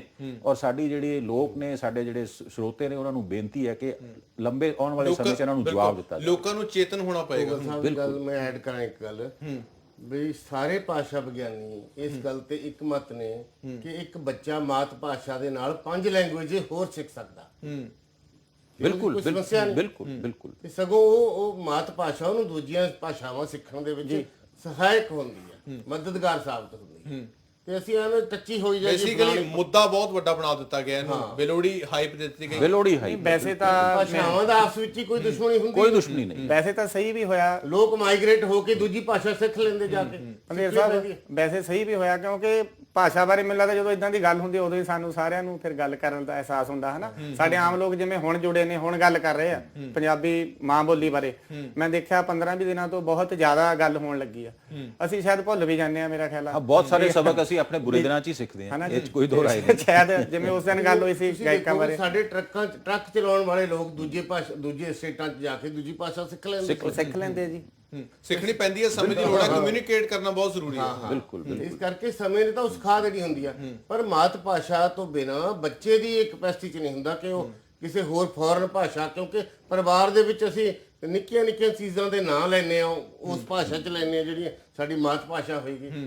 ਹੁਣ ਘੁੱਗੀ ਨੂੰ ਜੇ ਡੱਬ ਕਹਾਂਗੇ ਤਾਂ ਉਹਦੇ ਨਹੀਂ ਪੱਲੇ ਪਏਗਾ। ਇਸ ਕਰਕੇ ਉਹਦੀ ਬੇਸਿਕ ਲੋੜ ਹੈ ਵੀ ਪਹਿਲਾਂ ਮਾਤ ਭਾਸ਼ਾ। ਅੱਛਾ, ਇਹ ਭੋਗਲ ਸਾਹਿਬ ਜਿਹੜੇ ਕਲਾਕਾਰ ਨੇ ਜਾਂ ਗੀਤਕਾਰ ਖਾਸ ਤੌਰ ਤੇ ਕਹਿ ਲਿਆ ਜਾਵੇ, ਉਹਨਾਂ ਨੂੰ ਗਿਆਨ ਦੀ ਵੀ ਕਮੀ ਮੰਨਦੇ ਹੋ ਇਸ ਦੇ ਵਿੱਚ? ਜਿਹੜੇ ਉਹਨਾਂ ਦੇ ਗਾ ਲੈਂਦੇ ਨੇ ਉਹ ਚੰਗੀ ਗੱਲ ਹੈ, ਇੱਕ ਫਲੋ ਦੇ ਵਿੱਚ ਲਿਖ ਲੈਂਦੇ ਨੇ ਜਾਂ ਉਹਨਾਂ ਦੇ ਵਿੱਚ ਕੁਦਰਤੀ ਇੱਕ ਟੈਲੈਂਟ ਹੁੰਦਾ, ਪਰ ਭਾਸ਼ਾ ਵਿਗਿਆਨ ਦੇ ਨਜ਼ਰੀਏ ਨਾਲ ਪੰਦੇਰ ਸਾਹਿਬ ਕਿਸ ਤਰ੍ਹਾਂ ਉਹਨਾਂ ਦੇ ਵਿੱਚ ਇਹ ਕਮੀ ਹੈ ਜਿਹੜਾ ਉਹਨਾਂ ਨੂੰ ਤੱਥਾਂ ਦੇ ਨਾਲ ਤੋੜ ਮਰੋੜ ਕੇ ਪੇਸ਼ ਕਰ ਦਿੰਦੇ ਨੇ ਬਾਅਦ ਚੋਂ, ਹਾਲਾਂਕਿ ਮਾਫੀ ਮੰਗ ਲਈ ਜਾਂਦੀ ਹੈ? ਹੋ ਸਕਦਾ ਮੈਂ ਜਿਹੜੀ ਗੱਲ ਕਹਾਂ ਉਸ ਕਰਕੇ ਜਿਹੜੇ ਸਾਡੇ ਨਵੇਂ ਪੀੜ੍ਹੀ ਦੇ ਗਾਇਕ ਨੇ ਉਹ ਮੇਰੇ ਤੇ ਵੀ ਕੋਈ ਟਿੱਪਣੀਆਂ ਕਰਨ, ਮੈਨੂੰ ਵੀ ਗਾਲਾਂ ਕੱਢਣ। ਲੇਕਿਨ ਸੱਚਾਈ ਇਹ ਹੈ ਕਿ ਜਿਹੜੀ ਜਿਸ ਤਰ੍ਹਾਂ ਮੈਂ ਪਹਿਲਾਂ ਕਿਹਾ ਕਿ ਸੈਮੀ ਲਿਟਰੇਟ ਜਿਹੜੇ ਨੇ, ਜਿਨ੍ਹਾਂ ਦਾ ਬਹੁਤ ਜ਼ਿਆਦਾ ਐਜੂਕੇਸ਼ਨਲ ਬੇਸ ਕਈਆਂ ਦਾ ਸਟਰੋਂਗ ਨਹੀਂ, ਸਾਰਿਆਂ ਦਾ ਨਹੀਂ, ਕੁਝ ਦਾ ਹੈ ਇਸ ਤਰ੍ਹਾਂ ਦਾ ਜਿਹਨਾਂ ਨੂੰ ਮੈਂ ਵੀ ਜਾਣਦਾ, ਉਹਨਾਂ ਨੂੰ ਸਾਡੇ ਸੱਭਿਆਚਾਰ ਦੀ ਜਾਣਕਾਰੀ ਨਹੀਂ, ਉਹਨਾਂ ਨੇ ਸਾਡੀ ਭਾਸ਼ਾ ਦਾ ਲਿਟਰੇਚਰ ਨਹੀਂ ਪੜ੍ਹਿਆ। ਕਿਸ ਤਰ੍ਹਾਂ ਗੁਰਬਖਸ਼ ਸਿੰਘ ਪ੍ਰੀਤਲੜੀ ਜਾਂ ਅੰਮ੍ਰਿਤਾ ਪ੍ਰੀਤਮ ਜਾਂ ਭਾਈ ਵੀਰ ਸਿੰਘ ਵਰਗੇ ਲੋਕਾਂ ਦੀਆਂ ਲਿਖਤਾਂ ਨਹੀਂ ਪੜ੍ਹੀਆਂ। ਉਸ ਕਰਕੇ ਉਹ ਜਿਹੜੀ ਇੱਕ ਸੱਭਿਆਚਾਰਕ ਸੈਂਸਿਟਿਵਿਟੀ ਔਰ ਮੈਚਿਓਰਿਟੀ ਇੱਕ ਸਟੇਜ ਪਰਫਾਰਮਰ ਖਾਸ ਤੌਰ ਤੇ ਗਾਇਕ ਜਿਹਦਾ ਅਸਰ ਬਹੁਤ ਹੈ, ਉਹਦੇ ਵਿੱਚ ਜਿਹੜੀ ਆਉਣੀ ਚਾਹੀਦੀ ਹੈ, ਉਹ ਕਈ ਵਾਰੀ ਇਹਨਾਂ ਚੀਜ਼ਾਂ ਕਰਕੇ ਕਮੀ ਰਹਿ ਜਾਂਦੀ ਹੈ। ਔਰ ਉਹੀ ਕਲਾਕਾਰ ਜਿਹੜੇ ਹੈ ਉਹ ਅਕਸਰ ਜਿਹੜੇ ਹੈ ਇਸ ਤਰ੍ਹਾਂ ਦੀ ਕੋਈ ਗੱਲ ਕਰ ਜਾਂਦੇ ਹੈ। ਹੁਣ ਜਿਸ ਤਰ੍ਹਾਂ ਮਾਈ ਭਾਗੋ ਵਾਲੀ ਗੱਲ ਹੋਈ ਮੂਸੇਵਾਲੇ ਦੀ, ਸਾਰੀ ਪੰਜਾਬ ਦੇ ਵਿੱਚ ਬੱਚਾ ਜਾਣਦਾ ਕਿ ਮਾਈ ਭਾਗੋ ਇੱਕ ਰਿਲੀਜੀਅਸ ਫਿਗਰ ਸੀਗੇ। ਜੋਨਾ ਮੋੜ ਇੱਕ ਆਪਣੇ ਆਪ 'ਚ ਲੋਕ ਹੀਰੋ ਹੈਗਾ, ਲੇਕਿਨ ਉਹਨਾਂ ਦੋਨਾਂ ਦਾ ਕੋਈ ਕੰਪੈਰੀਜ਼ਨ ਹੋ ਹੀ ਨਹੀਂ ਸਕਦਾ, ਕੋਈ ਮੇਲ ਹੋ ਹੀ ਨਹੀਂ ਸਕਦਾ। ਦੋਨਾਂ ਦਾ ਆਪਣਾ ਆਪਣਾ ਇੱਕ ਅਲੱਗ ਸਥਾਨ ਹੈ। ਸੋ ਉਹਨਾਂ ਨੇ ਖਾਮਖਾ ਜਿਹੜਾ ਹੈ ਉਹਨਾਂ ਨੂੰ ਮੇਲ ਕਰਕੇ ਔਰ ਉਹਨੂੰ ਕੰਟਰੋਵਰਸੀ ਪੈਦਾ ਹੁੰਦੀ। ਮੈਂ ਉਹਨਾਂ ਦੀ ਐਜੂਕੇਸ਼ਨਲ ਬੈਕਗ੍ਰਾਉਂਡ ਨਹੀਂ ਜਾਣਦਾ, ਲੇਕਿਨ ਜ਼ਰੂਰ ਕੋਈ ਨਾ ਕੋਈ ਇਸ ਤਰ੍ਹਾਂ ਦੀ ਕਮੀ ਪੇਸ਼ੀ ਹੋਏਗੀ ਜਿਹੜਾ ਉਹਨਾਂ ਦੀ ਕੋਈ ਸੱਭਿਆਚਾਰ ਸੈਂਸਿਟਿਵਿਟੀ ਜਾਂ ਮੈਚਿਓਰਿਟੀ ਦੇ ਵਿੱਚ ਕਿਤੇ ਘਾਟ ਰਹਿ ਗਈ, ਜਿਸ ਕਰਕੇ ਇਹ ਕੁਝ ਹੋਇਆ। ਔਰ ਉਹਦਾ ਹੱਲ ਇੱਕੋ ਹੀ ਹੈ ਕਿ ਉਹ ਜਿੰਨੇ ਵੀ ਇਹ ਸਾਡੇ ਗਾਇਕ ਬੱਚੇ ਨੇ ਨਵੇਂ, ਉਹਨਾਂ ਨੂੰ ਮੇਰੀ ਰਿਕੁਐਸਟ ਹੈ ਬਤੌਰ ਟੀਚਰ ਜਾਂ ਇੱਕ ਸੀਨੀਅਰ ਹੋਣ ਦੇ ਨਾਤੇ ਕਿ ਉਹ ਆਪਣੇ ਆਪ ਨਾਲ ਜਿਹੜਾ ਸੱਭਿਆਚਾਰਕ ਲੈਵਲ ਹੈ, ਜਿਹੜਾ ਸਾਡਾ ਸਾਹਿਤਿਕ ਲੈਵਲ ਹੈ, ਉਸ ਨੂੰ ਜਦੋਂ ਉੱਚਾ ਕਰ ਲੈਣਗੇ, ਕੁਝ ਲਿਖਤਾਂ ਪੜ੍ਹ ਲੈਣ, ਪੰਜਾਬੀ ਦੇ ਵਿੱਚ ਕਿਤਾਬਾਂ ਅਵੇਲੇਬਲ ਨੇ, ਸਭ ਕੁਝ ਨੇ, ਔਰ ਸੁਭਾਵਿਕ ਤੌਰ ਤੇ ਫਰਕ ਵੀ ਆ ਜਾਏਗਾ, ਸੁਭਾਵਿਕ ਤੌਰ ਤੇ ਉਹਨਾਂ ਦੀ ਸ਼ਖਸੀਅਤ ਦੇ ਵਿੱਚ ਫਰਕ ਪਏਗਾ, ਉਹਨਾਂ ਦੀ ਕਲਾ ਨਿਖਰੇਗੀ ਔਰ ਲੋਕਾਂ ਦਾ ਰਿਸਪੌਂਸ ਬੜਾ ਵਧੀਆ ਹੋਏਗਾ। ਆਪਣੀ ਮਾਂ ਬੋਲੀ ਦੀ ਜਿਹੜੀ ਉਹ ਸੇਵਾ ਕਰਨ ਦੀ ਗੱਲ ਕਰਦੇ, ਸਹੀ ਮਾਇਨੇ 'ਚ ਮਾਂ ਬੋਲੀ ਦੀ ਸੇਵਾ ਫਿਰ ਉਹ ਕਰ ਸਕਣਗੇ ਉਸ ਲੈਵਲ ਦੇ ਉੱਤੇ ਆ ਕੇ। ਸੋ ਇਸ ਕਰਕੇ ਇਹ ਬਹੁਤ ਜ਼ਰੂਰੀ ਹੈ। ਕੱਲ ਇੱਕ ਪ੍ਰੋਗਰਾਮ ਸੀਗਾ ਸਾਹਿਤਕ ਪ੍ਰੋਗਰਾਮ ਸੀ, ਉੱਥੇ ਜ਼ਿਆਦਾਤਰ ਨੌਜਵਾਨ ਮੁੰਡੇ ਕੁੜੀਆਂ ਸੀ ਜਿੱਥੇ ਮੈਨੂੰ ਬੁਲਾਇਆ ਗਿਆ ਸੀ। ਮੈਂ ਇੱਕ ਦੋ ਗੀਤ ਪੇਸ਼ ਕਰਨ ਤੋਂ ਬਾਅਦ ਪੰਧੇਰ ਸਾਹਿਬ ਪੁੱਛ ਲਿਆ ਵੀ ਤੁਸੀਂ ਪਾਸ਼ ਨੂੰ ਪੜ੍ਹਿਆ? ਮੈਂ ਕਿਹਾ ਇੱਕ ਦੋ ਜਣਿਆਂ ਨੇ ਗੱਲ ਕਰੀ ਹੋਣੀ ਆ। ਮੈਂ ਕਿਹਾ ਪਾਤਰ ਸਾਹਿਬ ਬਾਰੇ ਸੁਣਿਆ ਤੁਸੀਂ? ਹਾਂ, ਸ਼ਿਵ ਨੂੰ ਤੁਸੀਂ ਜ਼ਰੂਰ ਪੜ੍ਹਦੇ ਹੋਵੋਗੇ। ਵੀ ਕੀ ਇਹ ਬਾਕੀ ਡਾਕਟਰ ਜਗਤਾਰ ਜੇ ਇਹਨਾਂ ਨੂੰ ਪੜ੍ਹਦੇ ਹੋਣ? ਇਹ ਉਹ ਸਾਰੀਆਂ ਸ਼ਖਸੀਅਤਾਂ ਨੇ ਜਿਹਨਾਂ ਤੁਸੀਂ ਨਾਮ ਲੈ ਰਹੇ ਹੋ ਜਿਹੜੇ ਵੈਸੇ ਬਹੁਤ ਲਾਈਮਲਾਈਟ ਦੇ ਵਿੱਚ ਮੈਨੂੰ ਸੁਣ ਕੇ ਬੜਾ ਮੈਨੂੰ ਲੱਗਦਾ ਕਿ ਜਿਹੜੇ ਇੱਕ ਮੋਟੇ ਤੌਰ ਤੇ ਮੈਨੂੰ ਮਹਿਸੂਸ ਹੋਇਆ ਸੁਣ ਕੇ ਵੀ ਦੱਸੋ ਜੇ ਇਹਨਾਂ ਨੌਜਵਾਨਾਂ ਨੇ ਇਹਨਾਂ ਨੂੰ ਨਹੀਂ ਪੜ੍ਹਿਆ। ਗਾਇਕ ਫਸ ਜਾਂਦੇ ਆ ਆਪਣੇ ਬਿਆਨਾਂ 'ਚ, ਲੇਖਕ ਘੱਟ ਫਸਦਾ। ਹਾਂਜੀ, ਕਿਉਂਕਿ ਲੇਖਕ ਨੇ ਪਹਿਲਾਂ ਪੜ੍ਹਿਆ ਹੁੰਦਾ ਜੀ। ਸਾਡੇ ਕੋਲੇ ਬਕਾਇਦਾ ਇਸ ਕਿਸਮ ਦਾ ਐਸੈਟ ਪਿਆ, ਪੂੰਜੀ ਪਈ ਹੈ ਜਿਹਨੂੰ ਅਸੀਂ ਫਰੋਲ ਨਹੀਂ ਰਹੇ। ਤੇ ਅੱਜ ਕੱਲ ਤਾਂ ਵੈਸੇ ਜੇ ਤੁਸੀਂ ਜ਼ਮਾਨੇ ਦੇ ਨਾਲ ਚੱਲੋਗੇ ਤੁਹਾਨੂੰ ਭਾਸ਼ਾ ਵੀ ਲੈਬਾਂ ਦੇ ਵਿੱਚ ਪੜ੍ਹਨੀ ਪਏਗੀ, ਤੁਹਾਨੂੰ ਧੁਨੀ ਵਿਗਿਆਨ ਪੜ੍ਹਨਾ ਪਏਗਾ। ਇਸ ਕਰਕੇ ਪੁਰਾਣੇ ਹਥਿਆਰਾਂ ਨਾਲ ਕੰਮ ਚੱਲਣਾ ਨਹੀਂ, ਤੇ ਹਥਿਆਰ ਵੀ ਤੁਹਾਨੂੰ ਨਵਿਆਉਣੇ ਪੈਣਗੇ। ਬਿਲਕੁਲ ਪੜ੍ਹਨਾ ਤਾਂ ਪੈਣਾ ਹੀ ਹੈ ਨਾ ਜੀ। ਪੜ੍ਹਨਾ ਤਾਂ ਨੌਜਵਾਨਾਂ ਲਈ ਬਹੁਤ ਜ਼ਰੂਰੀ ਹੈ ਨਾ, ਸਾਡੇ ਸਾਹਿਤਕਾਰਾਂ ਨੂੰ, ਸਾਡੇ ਸੱਭਿਆਚਾਰ ਨੂੰ, ਸਾਡੇ ਇਤਿਹਾਸ ਨੂੰ। ਉਹ ਸੱਚੀ ਮਿੱਚੀ ਨਹੀਂ ਪੜ੍ਹੇ ਹੋਏ ਜੀ ਜਿਨ੍ਹਾਂ ਦੀ ਗੱਲ ਕਰਦੇ। ਅੱਛਾ, ਜਿਹੜਾ ਸੋਸ਼ਲ ਮੀਡੀਆ ਦਾ ਇੱਕ ਕਲਚਰ ਹੁਣ ਹੋਇਆ ਵਾ, ਬਹੁਤ ਜ਼ਿਆਦਾ ਇੱਕ ਦੂਜੇ ਟਿੱਪਣੀਆਂ ਕਰੀ ਜਾਣੀਆਂ, ਇਹ ਵੀ ਇੱਕ ਬਹੁਤ ਜ਼ਿਆਦਾ ਬੇਲੋੜੀ ਹਾਈਪ ਦੇ ਦਿੰਦਾ ਹਰ ਕਿਸੇ ਮਾਮਲੇ ਨੂੰ। ਹਾਂ, ਸੋਸ਼ਲ ਮੀਡੀਆ ਦਾ ਇੱਕ ਬਹੁਤ ਚੰਗਾ ਪਹਿਲੂ ਵੀ ਹੈ ਕਿ ਜਿੱਥੇ ਕਿਤੇ ਸਰਕਾਰਾਂ, ਵਕਤ ਦੀਆਂ ਸਰਕਾਰਾਂ ਨਹੀਂ ਚਾਹੁੰਦੀਆਂ ਕਿ ਕੋਈ ਜਿਹੜੀ ਇਨਫੋਰਮੇਸ਼ਨ ਹੈ ਉਹ ਲੋਕਾਂ ਕੋਲ ਪਹੁੰਚੇ, ਉਹ ਸੋਸ਼ਲ ਮੀਡੀਆ ਦੇ ਥਰੂ ਸਾਰੇ ਹੱਦਾਂ ਕ੍ਰਾਸ ਕਰਕੇ ਪਹੁੰਚ ਜਾਂਦੀ ਹੈ। ਔਰ ਬਹੁਤ ਸਾਰੇ ਮਾਮਲੇ ਹੱਲ ਵੀ ਹੋਏ ਨੇ ਸੀ, ਔਰ ਉਸ ਕਰਕੇ ਹੱਲ ਹੋਏ ਨੇ, ਬੜੇ ਬੜੇ ਰੈਵੋਲੂਸ਼ਨ ਆਏ ਨੇ। ਅਰਬ ਸਪ੍ਰਿੰਗ ਸਾਰੀ ਜਿਹੜੀ ਹੈ ਸੋਸ਼ਲ ਮੀਡੀਆ ਦੀ ਪੈਦਾਇਸ਼ ਸੀਗੀ। ਦੂਸਰੇ ਪਾਸੇ ਮਾੜਾ ਪੱਖ ਇਹ ਹੈ ਕਿ ਸੋਸ਼ਲ ਮੀਡੀਆ ਦੇ ਥਰੂ ਹਰ ਕੋਈ ਚੀਜ਼ ਨੈਗੇਟਿਵ, ਕੋਈ ਵੀ ਚੀਜ਼ ਇਸ ਤਰ੍ਹਾਂ ਦੀ ਜਿਹੜੀ ਐਂਟੀ ਸੋਸ਼ਲ ਹੈ, ਗੈਰ ਸਮਾਜਿਕ ਹੈ, ਉਹ ਵੀ ਉਸੇ ਹੀ ਸ਼ਿੱਦਤ ਨਾਲ, ਉਸੇ ਹੀ ਸਪੀਡ ਨਾਲ ਜਿਹੜੀ ਫੈਲ ਸਕਦੀ ਹੈ ਔਰ ਪ੍ਰੋਬਲਮਸ ਕ੍ਰੀਏਟ ਹੋ ਸਕਦੀਆਂ।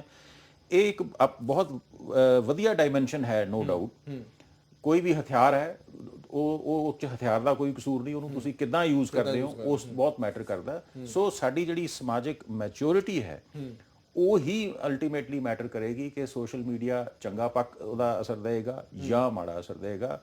ਔਰ ਮੈਂ ਸਮਝਦਾ ਕਿਉਂਕਿ ਹਾਲੇ ਸੋਸ਼ਲ ਮੀਡੀਆ ਦਾ ਦੌਰ ਆਏ ਨੂੰ ਕੋਈ ਬਹੁਤਾ ਲੰਬਾ ਸਮਾਂ ਨਹੀਂ ਹੋਇਆ। ਜਿਸ ਤਰ੍ਹਾਂ ਇਹ ਸਮਾਂ ਬੀਤੇਗਾ, ਲੋਕਾਂ ਦੇ ਵਿੱਚ ਉਸ ਨੂੰ ਹੈਂਡਲ ਕਰਨ ਦਾ ਕਲਚਰ ਜਿਹੜਾ ਹੈ ਪੈਦਾ ਹੋਏਗਾ, ਤੇ ਫਿਰ ਉਹਦੇ ਚੰਗੇ ਅਸਰਾਤ ਜਿਹੜੇ ਹੈ, ਦੂਰਅੰਦੇਸ਼ ਅਸਰਾਤ, ਉਹ ਬਚੇ ਰਹਿਣਗੇ, ਮਾੜੇ ਅਸਰਾਤ ਜਿਹੜੇ ਹੈ ਹੌਲੀ ਹੌਲੀ ਘਟ ਜਾਣਗੇ। ਔਰ ਇਹ ਹੌਲੀ ਹੌਲੀ ਮੈਨੂੰ ਲੱਗਦਾ ਕਿ ਅਸੀਂ ਇਸ ਤੋਂ ਨਿਜਾਤ ਜਿਹੜੀ ਹੈ ਪਾ ਲਵਾਂਗੇ, ਇਹੋ ਜਿਹੀਆਂ ਕੰਟਰੋਵਰਸੀਜ਼ ਤੋਂ ਜਿਹੜੀਆਂ ਬੇਲੋੜੀਆਂ ਸੋਸ਼ਲ ਮੀਡੀਆ ਤੇ। ਬਿਲਕੁਲ ਇਹ ਆਸ ਕੀਤੀ ਜਾ ਸਕਦੀ ਹੈ। ਅੱਛਾ ਪੰਧੇਰ ਸਾਹਿਬ, ਆਮ ਤੌਰ ਤੇ ਕਲਾਕਾਰ ਇੱਕ ਟੈਗ ਦੇ ਦਿੰਦੇ ਨੇ ਕਿ ਅਸੀਂ ਮਾਂ ਬੋਲੀ ਦੀ ਸੇਵਾ ਕਰਨੇ ਆ, ਪਰ ਇਸ ਤਰ੍ਹਾਂ ਦੇ ਜਿਹੜੇ ਬਿਆਨ ਆਉਂਦੇ ਨੇ ਔਰ ਉਹਨਾਂ ਦੇ ਵਿੱਚ ਜਿਹੜੇ ਉਹਨਾਂ ਦੇ ਗੀਤ ਹੁੰਦੇ ਨੇ, ਆਮ ਤੌਰ ਤੇ ਸਟੇਜਾਂ ਤੋਂ ਬੋਲਿਆ ਜਾਂਦਾ ਕਿ ਅਸੀਂ ਇਹਨੂੰ ਐਦਾਂ ਕੀਤਾ, ਅਸੀਂ ਉੱਦਾਂ ਕੀਤਾ। ਇਹ ਸਾਰਾ ਇਹ ਜਿਹੜਾ ਕਲਚਰ ਹੈਗਾ, ਨੌਲੇਜ ਉਹਨਾਂ ਨੂੰ ਘੱਟ ਹੁੰਦੀ ਹੈ ਉਸ ਸਬਜੈਕਟ ਦੇ ਬਾਰੇ ਜਿਸ ਬਾਰੇ ਵੀ ਲਿਖਦੇ ਨੇ। ਆਮ ਤੌਰ ਤੇ ਹੁੰਦਾ ਹੈ ਕਿ ਗਾਇਕ ਨਾ ਜਦੋਂ ਇੰਟਰਵਿਊ ਦਿੰਦਾ ਉਹ ਕਹਿੰਦਾ ਜੀ ਮੈਂ ਤਾਂ ਪਰਿਵਾਰ 'ਚ ਬੈਠ ਕੇ ਗਾਉਣ ਵਾਲਾ ਹੀ ਗਾਉਣਾ, ਨਹੀਂ ਗਾ ਰਿਹਾ ਹੁੰਦਾ ਉਹ। ਤੇ ਉਹ ਕਹਿਣ ਨੂੰ ਕਹਿ ਦਿੰਦਾ। ਇਸੇ ਤਰ੍ਹਾਂ ਮਾਂ ਬੋਲੀ ਦੀ ਸੇਵਾ ਦਾ ਤਾਂ ਐਵੇਂ ਮਤਲਬ ਟਿਕਾਉਂ ਜੀ ਆ, ਕਈ ਵਾਰੀ ਉਹ ਨਹੀਂ ਕਰ ਰਿਹਾ ਹੁੰਦਾ। ਮਾਂ ਬੋਲੀ ਦੀ ਸੇਵਾ ਤਾਂ ਜੇ ਤੁਸੀਂ ਸ਼ਬਦਾਂ ਦੇ ਅਰਥਾਂ ਦੀ, ਸ਼ਬਦਾਂ ਦੇ ਅਰਥ ਸੰਚਾਰ ਦੀ ਗੱਲ ਕਰਕੇ ਅੱਗੇ ਤੋਰੋਗੇ ਭਾਸ਼ਾ ਨੂੰ। ਭਾਸ਼ਾ ਦੇ ਵਿੱਚ ਬੜਾ ਕੁਝ ਨਵਾਂ ਕਰਨ ਵਾਲਾ ਹੈ, ਭਾਸ਼ਾ ਦੇ ਵਿੱਚ ਸਮਾਜ ਦੇ ਬਰਾਬਰ ਹੋਣ ਵਾਲਾ ਬੜਾ ਕੁਝ। ਜਿਵੇਂ ਆਪਾਂ ਸੋਸ਼ਲ ਮੀਡੀਆ ਦੀ ਗੱਲ ਕਰਦੇ ਆ, ਮੈਂ ਇੱਕ ਆਮ ਤੌਰ ਤੇ ਸਾਹਿਤਕ ਸੁਭਾਵਾਂ ਦੇ ਵਿੱਚ ਗੱਲ ਕਰਦਾ ਹੁੰਦਾ ਵੀ ਅਸੀਂ ਜੇ ਸੋਸ਼ਲ ਮੀਡੀਆ ਦੀ ਵਰਤੋਂ ਸਿਖਾ ਦਈਏ ਤਾਂ ਕੋਈ ਸਰਕਾਰ, ਕੋਈ ਕਾਰਪੋਰੇਟ ਜਗਤ ਸਾਨੂੰ ਥੱਲੇ ਨਹੀਂ ਲਾ ਸਕਦਾ। ਸਾਡਾ ਦਾਇਰਾ, ਆਪਣਾ ਸੋਸ਼ਲ ਦਾਇਰਾ ਇੱਥੇ ਸਟੈਂਡ ਕਰ ਜਾਏਗਾ। ਅੱਜ ਦੇ ਦੌਰ ਦੇ ਵਿੱਚ ਜੇ ਸਭ ਤੋਂ ਵੱਡੀ ਕੋਈ ਲੋੜ ਬਣਦੀ ਹੈ ਲੇਖਕ ਦੀ, ਟੀਚਰ ਦੀ, ਤਾਂ ਇਹੀ ਬਣਦੀ ਹੈ ਕਿ ਅਸੀਂ ਲੋਕਾਂ ਨੂੰ ਸੋਸ਼ਲ ਮੀਡੀਆ ਦੀ ਵਰਤੋਂ ਕਰਨੀ ਵਧੀਆ ਸਿਖਾ ਦਿੰਦੇ। ਅੱਛਾ ਭੋਗਲ ਸਾਹਿਬ, ਕਲਾਕਾਰ ਇਹ ਗੱਲ ਵੀ ਆਖਦੇ ਆ ਕਿ ਜੇ ਅਸੀਂ ਇਸ ਤਰ੍ਹਾਂ ਦਾ ਤਾਂ ਕਰਨੇ ਆ ਕਿਉਂਕਿ ਲੋਕ ਸੁਣਦੇ ਨਹੀਂ। ਜੇ ਅਸੀਂ ਕੋਈ ਬਹੁਤ ਜ਼ਿਆਦਾ ਸੱਭਿਆਚਾਰਕ ਗੀਤ ਹੋਵੇ ਜਾਂ ਬਹੁਤ ਜ਼ਿਆਦਾ ਚੱਕਵਾਂ ਗੀਤ ਨਾ ਹੋਵੇ, ਕੋਈ ਸੇਧ ਦੇਣ ਵਾਲਾ ਗੀਤ ਹੋਵੇ, ਲੋਕ ਉਸ ਨੂੰ ਸੁਣਦੇ ਨਹੀਂ, ਲੋਕ ਉਸ ਨੂੰ ਪਸੰਦ ਨਹੀਂ ਕਰਦੇ। ਕਈ ਕਲਾਕਾਰਾਂ ਦੇ ਵੱਲੋਂ ਇਸ ਤਰ੍ਹਾਂ ਦੀਆਂ ਗੱਲਾਂ ਕੋਟ ਕੀਤੀਆਂ ਗਈਆਂ ਨੇ। ਦੇਖੋ, ਹਰ ਸੱਭਿਆਚਾਰ ਦਾ ਦੋ ਮੁੱਖ ਪਹਿਲੂ ਹੁੰਦੇ। ਇੱਕ ਉਹਦਾ ਸੂਖਮ ਪਹਿਲੂ ਹੁੰਦਾ, ਸੋਫਿਸਟੀਕੇਟਡ ਐਸਪੈਕਟ, ਦੂਸਰਾ ਹੁੰਦਾ ਰਫ ਐਸਪੈਕਟ। ਹਰ ਪੰਜਾਬੀ ਸੱਭਿਆਚਾਰ ਹੈ, ਤੁਸੀਂ ਉਹਦੇ ਸੂਖਮ ਤੋਂ, ਤੁਸੀਂ ਜਿਹੜੇ ਅੱਛੇ ਜਿਹਨਾਂ ਸ਼ਾਇਰਾਂ ਦੇ ਗਰੇਵਾਲ ਉਹਨਾਂ ਨੇ ਨਾਮ ਲਏ ਨੇ, ਉਹ ਬੜਾ ਸੂਖਮ ਪਹਿਲੂ ਹੈ ਸਾਡਾ, ਸੋਚਵਾਨ ਪਹਿਲੂ ਹੈ। ਪੰਜਾਬੀ ਸੱਭਿਆਚਾਰ 'ਚ ਗਾਲਾਂ ਵੀ ਨੇ, ਟੀਚਰਾਂ ਵੀ ਨੇ, ਹੋਰ ਬੜਾ ਕੁਝ ਹੈ। ਲੇਕਿਨ ਜਿਹੜੇ ਕਲਾਕਾਰ ਲੋਕ ਨੇ, ਉਹਨਾਂ ਦੀ ਇਹ ਮੋਰਲ ਡਿਊਟੀ ਬਣਦੀ ਹੈ ਕਿ ਉਹ ਹਮੇਸ਼ਾ ਜਿਹੜਾ ਸਾਡਾ ਸੂਖਮ ਪੱਖ ਹੈ, ਕਿਉਂਕਿ ਉਹਨੇ ਬੈਲੈਂਸ ਬਣਾਉਣਾ ਹੁੰਦਾ ਸੱਭਿਆਚਾਰ ਦੇ ਵਿੱਚ, ਉਸ ਨੂੰ ਉਹ ਲੋਕਾਂ ਦੇ ਵਿੱਚ ਲੈ ਕੇ ਜਾਣ, ਤਾਂ ਕਿ ਜਿਹੜੀ ਸਾਡੇ ਕਲਚਰ ਦੀ ਪਛਾਣ ਹੈ ਉਹ ਉਹ ਜਿਹੜਾ ਸਾਡਾ ਸੂਖਮ ਪੱਖ ਹੈ ਉਹ ਮਜ਼ਬੂਤ ਹੋ ਕੇ ਉਹ ਬਣੇ, ਨਾ ਕਿ ਇੱਕ ਜਿਹੜੀ ਹੈ ਉਹਦਾ ਜਿਹੜਾ ਦੂਸਰਾ ਆਸਪੈਕਟ ਹੈਗਾ। ਬਹੁਤ ਸਾਰੇ ਜਿਹੜੇ ਕਲਚਰਸ ਹੈ, ਜਿਹੜੇ ਲੈਂਗੁਏਜਸ ਜਾਂ ਜਿਹੜੀਆਂ ਰਚਨਾਵਾਂ ਮਸ਼ਹੂਰ ਹੋਈਆਂ ਨੇ ਦੂਸਰੀਆਂ ਲੈਂਗੁਏਜਸ ਦੀਆਂ ਵੀ, ਉਹਨਾਂ ਨੇ ਉਹਨਾਂ ਆਪਣੇ ਜਿਹੜੇ ਉਹਨਾਂ ਦੇ ਸੱਭਿਆਚਾਰ ਨੇ ਉਹਨਾਂ ਤੇ ਉਹ ਪ੍ਰਭਾਵ ਪਾਇਆ ਜਿਸ ਵਾਲੇ ਪਾਸੇ ਮੈਂ ਇਸ਼ਾਰਾ ਕਰ ਰਿਹਾ। ਜਿਹੜੀ ਤੁਸੀਂ ਗੱਲ ਕਹੀ ਕਿ ਜਦੋਂ ਸਾਡੇ ਨੌਜਵਾਨ ਗਾਇਕ ਕਹਿੰਦੇ ਨੇ ਕਿ ਲੋਕ ਸੁਣਨਾ ਪਸੰਦ ਨਹੀਂ ਕਰਦੇ, ਐਸੀ ਗੱਲ ਨਹੀਂ ਹੈ। ਬਹੁਤ ਸਾਰੀਆਂ ਆਰਟ ਮੂਵੀਜ਼ ਬਣਦੀਆਂ, ਬੜੀਆਂ ਪਪੂਲਰ ਹੁੰਦੀਆਂ, ਇਹ ਹੋ ਸਕਦਾ ਇਮੀਡੀਏਟਲੀ ਉਹਨਾਂ ਨੂੰ ਰਿਐਕਸ਼ਨ ਨਾ ਮਿਲੇ, ਮੈਂ ਸਮਝ ਸਕਦਾ ਤੁਸੀਂ, ਲੇਕਿਨ ਇਨ ਦੀ ਲੌਂਗ ਰਨ ਜਿਹੜਾ ਹੈ ਉਹ ਇੱਕ ਟਿਕਾਊ ਜਿਹੜੀ ਕੋਈ ਵੀ ਰਚਨਾ ਹੈ ਲੋਕਾਂ ਦੀ ਲਾਈਮਲਾਈਟ ਚ ਆਉਣ ਦੇ ਲਈ ਅਜਿਹਾ ਕੀਤਾ ਹਾਂ, ਉਹ ਜਿਹੜੀ ਕਾਹਲੀ ਹੈ ਛੇਤੀ ਲਾਈਮਲਾਈਟ ਚ ਆਉਣ ਦੇ ਚੱਕਰ ਦੇ ਵਿੱਚ ਜਾਂ ਉਸ ਨੂੰ ਮਾਰਕੀਟ ਨੂੰ ਕੈਪਚਰ ਕਰਨ ਦੇ ਚੱਕਰ ਦੇ ਵਿੱਚ ਜਾਂ ਪੈਸਾ ਕਮਾਉਣ, ਜੋ ਵੀ ਆਪਾਂ ਕਹਿ ਲਈਏ, ਉਸ ਕਰਕੇ ਜਿਹੜਾ ਹੈ ਇਹ ਹੁੰਦਾ। ਔਰ ਬੜੇ ਸਾਲਾਂ ਤੋਂ ਇਹ ਆਰਗੂਮੈਂਟ ਦਿੱਤੀ ਜਾਂਦੀ, ਖਾਸ ਤੌਰ ਤੇ ਫਿਲਮ ਜਗਤ ਤੋਂ ਆਰਗੂਮੈਂਟ ਬਹੁਤ ਆਉਂਦੀ, ਕਿਆ ਕरें हम ऐसी मूवी बनाते हैं लोग देखते नहीं हैं। ਉਹ ਤੁਸੀਂ ਜਿਹੜਾ ਹੈ ਜ਼ਿੰਦਗੀ ਦੇ ਇੱਕ ਖਾਸ ਪਹਿਲੂ ਨੂੰ ਜਦੋਂ ਫੋਕਸ ਕਰਕੇ ਲੋਕਾਂ ਦੇ ਸਾਹਮਣੇ ਲਿਆਉਂਗੇ, ਇੱਕ ਵਾਰੀ ਤਾਂ ਸੈਂਸੇਸ਼ਨ, ਪਰ ਇਹ ਵੀ ਹੈ ਕਿ ਲੋਕਾਂ ਨੂੰ ਜੇ ਆਦਤ ਪਾਈ ਜਾਵੇ, ਸ਼ਾਇਦ ਲੋਕਾਂ ਨੂੰ ਕੇਟਰ ਕੀਤਾ ਜਾਵੇ। ਲੋਕ ਮੇਰਾ ਇਸ਼ਾਰਾ ਜਦੋਂ ਮੈਂ ਪਹਿਲੀ ਗੱਲ ਜਦੋਂ ਮੈਂ ਕੀਤੀ ਸੀ ਕਿ ਸਾਡੇ ਜਿਹੜੇ ਸੱਭਿਆਚਾਰਕ ਲੋਕ ਨੇ, ਸਾਡੇ ਜਿਹੜੇ ਗਾਇਕ ਨੇ, ਉਹਨਾਂ ਦਾ ਫਰਜ਼ ਬਣਦਾ ਕਿ ਸਾਡੀ ਭਾਸ਼ਾ, ਸਾਡੇ ਸੱਭਿਆਚਾਰ ਦਾ ਸੂਖਮ ਪੱਖ ਜਿਹੜਾ ਹੈ ਉਸ ਨੂੰ ਹੀ ਜ਼ਿਆਦਾ ਅੱਗੇ ਰੱਖਣ। ਲੋਕਾਂ ਦਾ ਕੀ ਹੈ, ਲੋਕ ਉਸ ਨੂੰ ਫੋਲੋ ਕਰਨਗੇ। ਜਦੋਂ ਲੋਕ ਉਹਨਾਂ ਦੀ ਬਾਕੀ ਗੱਲ ਫੋਲੋ ਕਰਦੇ ਆ ਤਾਂ ਉਸ ਨੂੰ ਕਿਉਂ ਨਹੀਂ ਫੋਲੋ ਕਰਨਗੇ? ਔਰ ਉਹ ਹੀ ਪੰਜਾਬੀ ਸੱਭਿਆਚਾਰ ਦੀ ਔਰ ਪੰਜਾਬੀ ਮਾਤ ਭਾਸ਼ਾ ਦੀ ਔਰ ਆਪਣੇ ਦੇਸ਼ ਦੀ ਸੱਚੀ ਸੇਵਾ ਹੋਏਗੀ ਜੇ ਅਸੀਂ ਉਹਨੂੰ ਕਰ ਸਕੀਏ। ਸੋ ਅਗੇਨ ਮੇਰੀ ਜਿਹੜੀ ਅਪੀਲ ਇਹ ਹੈ ਕਿ ਅਸੀਂ ਆਪਣੀ ਰਚਨਾ ਨੂੰ ਪੇਸ਼ ਕਰਦੇ ਹੋਏ ਸਿਰਫ ਇਹ ਨਾ ਦੇਖੀਏ ਕਿ ਮੇਰੀ ਪਪੂਲੈਰਿਟੀ ਜਾਂ ਮੈਨੂੰ ਇਮੀਡੀਏਟ ਰਿਸਪੌਂਸ ਕੀ ਆ ਰਿਹਾ। ਸਾਡੀ ਸਮਾਜਿਕ ਉੱਤਰਦਾਇਿਤਵ ਵੀ ਹੈ, ਖਾਸ ਤੌਰ ਤੇ ਉਹ ਵਿਅਕਤੀ ਜਿਹੜਾ ਲੋਕਾਂ ਨੂੰ ਪਿੱਛੇ ਲਾਉਣ ਦੇ, ਆਪਣੇ ਪਿੱਛੇ ਲਾਉਣ ਦੇ ਸਮਰੱਥ ਹੋ ਜਾਂਦਾ, ਚਾਹੇ ਉਹ ਗਾਇਕ ਹੈ ਜਾਂ ਕੋਈ ਵੀ ਹੈ, ਰਾਜਨੀਤਾ ਜਾਂ ਕੋਈ ਵੀ ਹੈ, ਉਹਦਾ ਇੱਕ ਸਮਾਜਿਕ ਦਾਇਤਵ ਵੀ ਬਣਦਾ। ਤੋ ਉਹ ਵੀ ਅਸੀਂ ਨਿਰਵਾਹ ਕਰਨਾ ਹੈ। ਅਸੀਂ ਸਮਾਜ ਤੋਂ ਟੁੱਟ ਨਹੀਂ ਸਕਦੇ। ਜਿੰਨਾ ਤੁਸੀਂ ਉੱਪਰ ਉੱਠਦੇ ਹੋ, ਤੁਹਾਡੇ ਤੇ ਸਮਾਜਿਕ ਜ਼ਿੰਮੇਵਾਰੀ ਹੋਰ ਵੱਧਦੀ ਜਾਂਦੀ ਹੈ, ਤੇ ਜੇ ਅਸੀਂ ਉਹਨੂੰ ਭੁੱਲਾਂਗੇ ਤਾਂ ਫਿਰ ਅਸੀਂ ਇਸ ਤਰ੍ਹਾਂ ਦੀਆਂ ਖਾਈਆਂ ਟੋਏ ਕ੍ਰੀਏਟ ਕਰਾਂਗੇ ਜਿੱਥੇ ਅਸੀਂ ਆਪ ਹੀ ਡਿੱਗਾਂਗੇ, ਆਪਣੀ ਭਾਸ਼ਾ ਤੇ ਸੱਭਿਆਚਾਰ ਨੂੰ ਵੀ ਲੈ ਕੇ ਡੋਬਾਂਗੇ। ਤੇ ਜੇ ਅਸੀਂ ਸਮਝਦਾਰੀ ਤੋਂ ਕੰਮ ਲਵਾਂਗੇ ਤੇ ਤਾਂ ਅਸੀਂ ਆਪਣੀ ਭਾਸ਼ਾ ਔਰ ਸੱਭਿਆਚਾਰ ਦੀ ਸਹੀ ਮਾਇਨਿਆਂ 'ਚ ਸੇਵਾ ਕਰ ਸਕਦੇ ਹੋਵਾਂਗੇ। ਕਰਮ ਜੀ, ਤੁਸੀਂ ਹਰ ਵਾਰ ਗੀਤ ਕਰਦੇ ਹੋ, ਕਿਸੇ ਵੀ ਮੁੱਦੇ ਦੇ ਉੱਤੇ ਹੁੰਦਾ ਜਦੋਂ, ਜਾਂ ਕੋਈ ਖਾਸ ਦਿਨ ਆਉਂਦਾ ਜਾਂ ਭਾਸ਼ਾ ਦੇ ਨਾਲ ਜੁੜੇ ਹੋਏ, ਰਿਸਪੌਂਸ ਬਿਲਕੁਲ ਕਿੱਦਾਂ ਦਾ ਦੇਖਦੇ ਹੋ ਜਦੋਂ ਤੁਸੀਂ ਇਸ ਤਰ੍ਹਾਂ ਦੀਆਂ ਸਾਹਿਤਕ ਸਭਾਵਾਂ ਦੇ ਵਿੱਚ ਜਾਂਦੇ ਹੋ? ਉੱਥੇ ਹੋਰ ਕਲਾਕਾਰ ਵੀ ਲੱਗੇ ਹੁੰਦੇ ਨੇ, ਲੋਕ ਬਹੁਤ ਤਾੜੀਆਂ ਮਾਰਦੇ ਨੇ ਜਾਂ ਚੀਕਾਂ ਮਾਰਦੇ ਨੇ, ਔਰ ਜਦੋਂ ਤੁਸੀਂ ਦੇਖਦੇ ਹੋ ਕਿਵੇਂ ਦਾ ਰਿਸਪੌਂਸ ਹੁੰਦਾ, ਲੋਕ ਇਸ ਚੀਜ਼ ਨੂੰ ਕਿਵੇਂ ਉਤਸ਼ਾਹਿਤ ਕਰਦੇ ਨੇ ਤੁਹਾਨੂੰ? ਮੈਂ ਇਹੀ ਸਮਝਦਾ ਹੁੰਦਾ ਵੀ ਜਿਹੜੇ ਤਾਂ ਸਾਹਿਤਕ ਬੰਦੇ ਨੇ ਜਾਂ ਕਿਤਾਬਾਂ ਪੜ੍ਹਦੇ ਨੇ ਤੇ ਉਹ ਤਾਂ ਉਸ ਗੱਲ ਨੂੰ ਸਮਝ ਜਾਂਦੇ ਨੇ, ਉਸ ਗੱਲ ਨਾਲ ਜੁੜ ਜਾਂਦੇ ਨੇ। ਤੇ ਬਾਕੀ ਜਿਹੜੀ ਤੁਸੀਂ ਕਹੀ ਆ ਗੱਲ ਵੀ ਲੋਕ ਕਹਿੰਦੇ ਨੇ, ਵੀ ਕਲਾਕਾਰ ਕਹਿੰਦੇ ਨੇ ਵੀ ਲੋਕ ਇਦਾਂ ਦੇ ਗੀਤ ਪਸੰਦ ਕਰਦੇ ਨੇ। ਅਸੀਂ ਕਈ ਵਾਰ ਜਿਵੇਂ ਬੱਚਿਆਂ ਨੂੰ, ਮੰਨ ਲਓ ਮੈਂ ਪੜ੍ਹਾਉਣਾ, ਤਾਂ ਬੱਚੇ ਨੂੰ ਮੈਂ ਜਿੱਦਾਂ ਦਾ ਵੀ ਸੁਣਾਉਂਗਾ ਉਹਨੇ ਮੇਰੇ ਵਰਗਾ ਬਣ ਜਾਣਾ, ਚਾਹੇ ਮੈਂ ਜਿੱਦਾਂ ਦਾ ਵੀ ਸੁਣਾ ਲਵਾਂ। ਅਸੀਂ ਕਈ ਵਾਰ ਲੋਕਾਂ ਨੂੰ ਇਹੋ ਜਿਹਾ ਬਾਰ-ਬਾਰ ਸੁਣਾ ਕੇ ਉਹਨਾਂ ਦੀ ਉਹ ਖੁਰਾਕ ਬਣਾ ਦਿੰਦੇ ਆ, ਉਹ ਬਣਾ ਦਿੰਦੇ, ਉਹਨਾਂ ਨੂੰ ਲੱਗਦਾ ਵੀ ਇਹ ਲੋਕਾਂ ਨੂੰ ਉਸ ਤਰ੍ਹਾਂ ਦੀ ਚੀਜ਼ ਸੁਣਨ ਨੂੰ ਮਿਲੀ ਨਹੀਂ ਹੈਗੀ ਜਾਂ ਘੱਟ ਮਿਲੀ ਹੈ ਬਹੁਤ। ਮੈਂ ਕੱਲ ਸਤਿੰਦਰ ਸਰਤਾਜ ਨੂੰ ਵੀ ਲੋਕ ਸੁਣਦੇ ਨੇ, ਕਨਵਰ ਗਰੇਵਾਲ ਦੇ ਗੀਤ ਵੀ ਸੁਣੇ ਜਾਂਦੇ ਨੇ। ਮੈਂ ਪ੍ਰੋਗਰਾਮ ਤੇ ਜਦੋਂ ਇਦਾਂ ਦੇ 2-3 ਗੀਤ ਸਾਹਿਤਕ ਆਏ, ਉਸ ਤੋਂ ਬਾਅਦ ਕਹਿੰਦੇ ਜੀ ਅਸੀਂ ਇਦਾਂ ਦੇ ਗੀਤ ਸੁਣਨੇ ਆ। ਫਿਰ ਮੈਂ ਜਦੋਂ ਪਾਸ਼ ਹੋਰਾਂ ਦੀਆਂ ਤੇ 2-3 ਹੋਰ ਸ਼ਾਇਰਾਂ ਦੀਆਂ ਗੱਲਾਂ ਸੁਣਾਈਆਂ, ਉਹਨਾਂ ਨੂੰ ਉਹ ਵਧੀਆ ਲੱਗਣ ਲੱਗ ਗਈਆਂ। ਜਾਨੀ ਸਾਡੇ ਵਰਗੇ ਗੀਤਾਂ ਨੂੰ ਉਹਨਾਂ ਨੂੰ ਜੋੜਨ ਲਈ ਹੋਰ ਵੀ ਬੰਦੇ ਚਾਹੀਦੇ ਨੇ, ਫਿਰ ਟਾਈਮ ਲੱਗਦਾ, ਫਿਰ ਉਹ ਕਲਮ ਵਧੀਆ ਹੋ ਜਾਊਗਾ। ਮੰਨ ਲਓ ਅਸੀਂ ਥੋੜੇ ਜਿਹੇ ਆ, ਉਹ ਬਹੁਤ ਨੇ, ਤੇ ਸਾਨੂੰ ਇਦਾਂ ਦਾ ਕਰਦਿਆਂ ਮੈਨੂੰ ਲੱਗਦਾ ਜੇ ਅਸੀਂ ਸਾਰੇ ਇੱਧਰ ਨੂੰ ਤੋਰਾਂਗੇ ਤਾਂ ਉਹ ਤੁਰ ਪੈਣਗੇ। ਉਹਨਾਂ ਨੂੰ ਤੋਰਨ ਲਈ ਜਿਵੇਂ ਇਹਨਾਂ ਨੇ ਰਲ ਕੇ ਉਹਨਾਂ ਨੂੰ ਆਪਣੇ ਪਾਸੇ ਲਾ ਲਿਆ ਨਾ, ਸਾਨੂੰ ਤੋਰਨ ਲਈ ਜਥੇਬੰਦ ਹੋਣਾ ਪਊ, ਸਾਨੂੰ ਉਹਨਾਂ ਨੂੰ ਬਾਰ-ਬਾਰ ਜੋੜਨਾ ਪਊ। ਮੈਨੂੰ ਮਹਿਸੂਸ ਜ਼ਰੂਰ ਹੁੰਦਾ ਵੀ ਸਾਡੀ ਟੀਮ ਵੀ ਵੱਡੀ ਹੋਣੀ ਚਾਹੀਦੀ ਆ। ਅੱਜ ਤੁਸੀਂ ਜਿਵੇਂ ਆਹ ਵਿਸ਼ਿਆਂ ਤੇ ਗੱਲਾਂ ਕਰ ਰਹੇ ਹੋ, ਇਦਾਂ ਦੇ ਗੀਤਾਂ ਵਾਲੀਆਂ ਟੀਮਾਂ ਵੀ ਹੋਣੀਆਂ ਚਾਹੀਦੀਆਂ, ਇਦਾਂ ਦੇ ਲੋਕ ਹੋਣੇ ਚਾਹੀਦੇ, ਚੰਗੇ ਗੀਤ ਬਾਰ-ਬਾਰ ਸੁਣਾਵਾਂਗੇ। ਇਹ ਸਮੇਂ ਦੀ ਬਹੁਤ ਵੱਡੀ ਲੋੜ ਹੈ, ਵੀ ਪੜਚੋਲ ਹੋਣੀ ਚਰਚਾ, ਇਹ ਸਾਡੇ ਸਕੂਲਾਂ 'ਚ ਹੋਣ। ਇਹ ਇਸ ਤਰ੍ਹਾਂ ਸਾਡਾ ਜਿਹੜਾ ਸੱਭਿਆਚਾਰਕ ਪੱਖ ਹੈ ਨਾ, ਜਿਹੜੇ ਸਾਡੇ ਗੀਤ ਨੇ, ਜਿਹੜੀ ਸ਼ਾਇਰੀ ਹੈ, ਇੰਨੀ ਪਾਵਰਫੁਲ ਹੈ। ਮੈਂ ਆਪਣੇ ਦਰਸ਼ਕਾਂ ਨਾਲ ਇੱਕ ਘਟਨਾ ਸਾਂਝੀ ਕਰਨੀ ਚਾਹਾਂਗਾ। ਮੈਂ ਇੱਕ ਇੰਟਰਨੈਸ਼ਨਲ ਸੈਮੀਨਾਰ ਦੇ ਉੱਤੇ ਹਿੰਦੁਸਤਾਨ 'ਚ ਕਿਤੇ ਗਿਆ ਹੋਇਆ ਸੀ। ਮੇਰੀ ਕਾਰ ਦੇ ਵਿੱਚ ਸ਼ਿਵ ਬਟਾਲਵੀ ਦਾ ਗੀਤ ਜਿਹੜੇ ਹੰਸਰਾਜ ਹੰਸ ਨੇ ਗਾਏ ਸੀ ਉਹ ਚੱਲ ਰਹੇ ਸੀ, ਔਰ ਮੇਰੀ ਕਾਰ ਦੇ ਵਿੱਚ ਨਾਨ ਪੰਜਾਬੀ ਸਕਾਲਰਸ ਬੈਠੇ ਸੀਗੇ।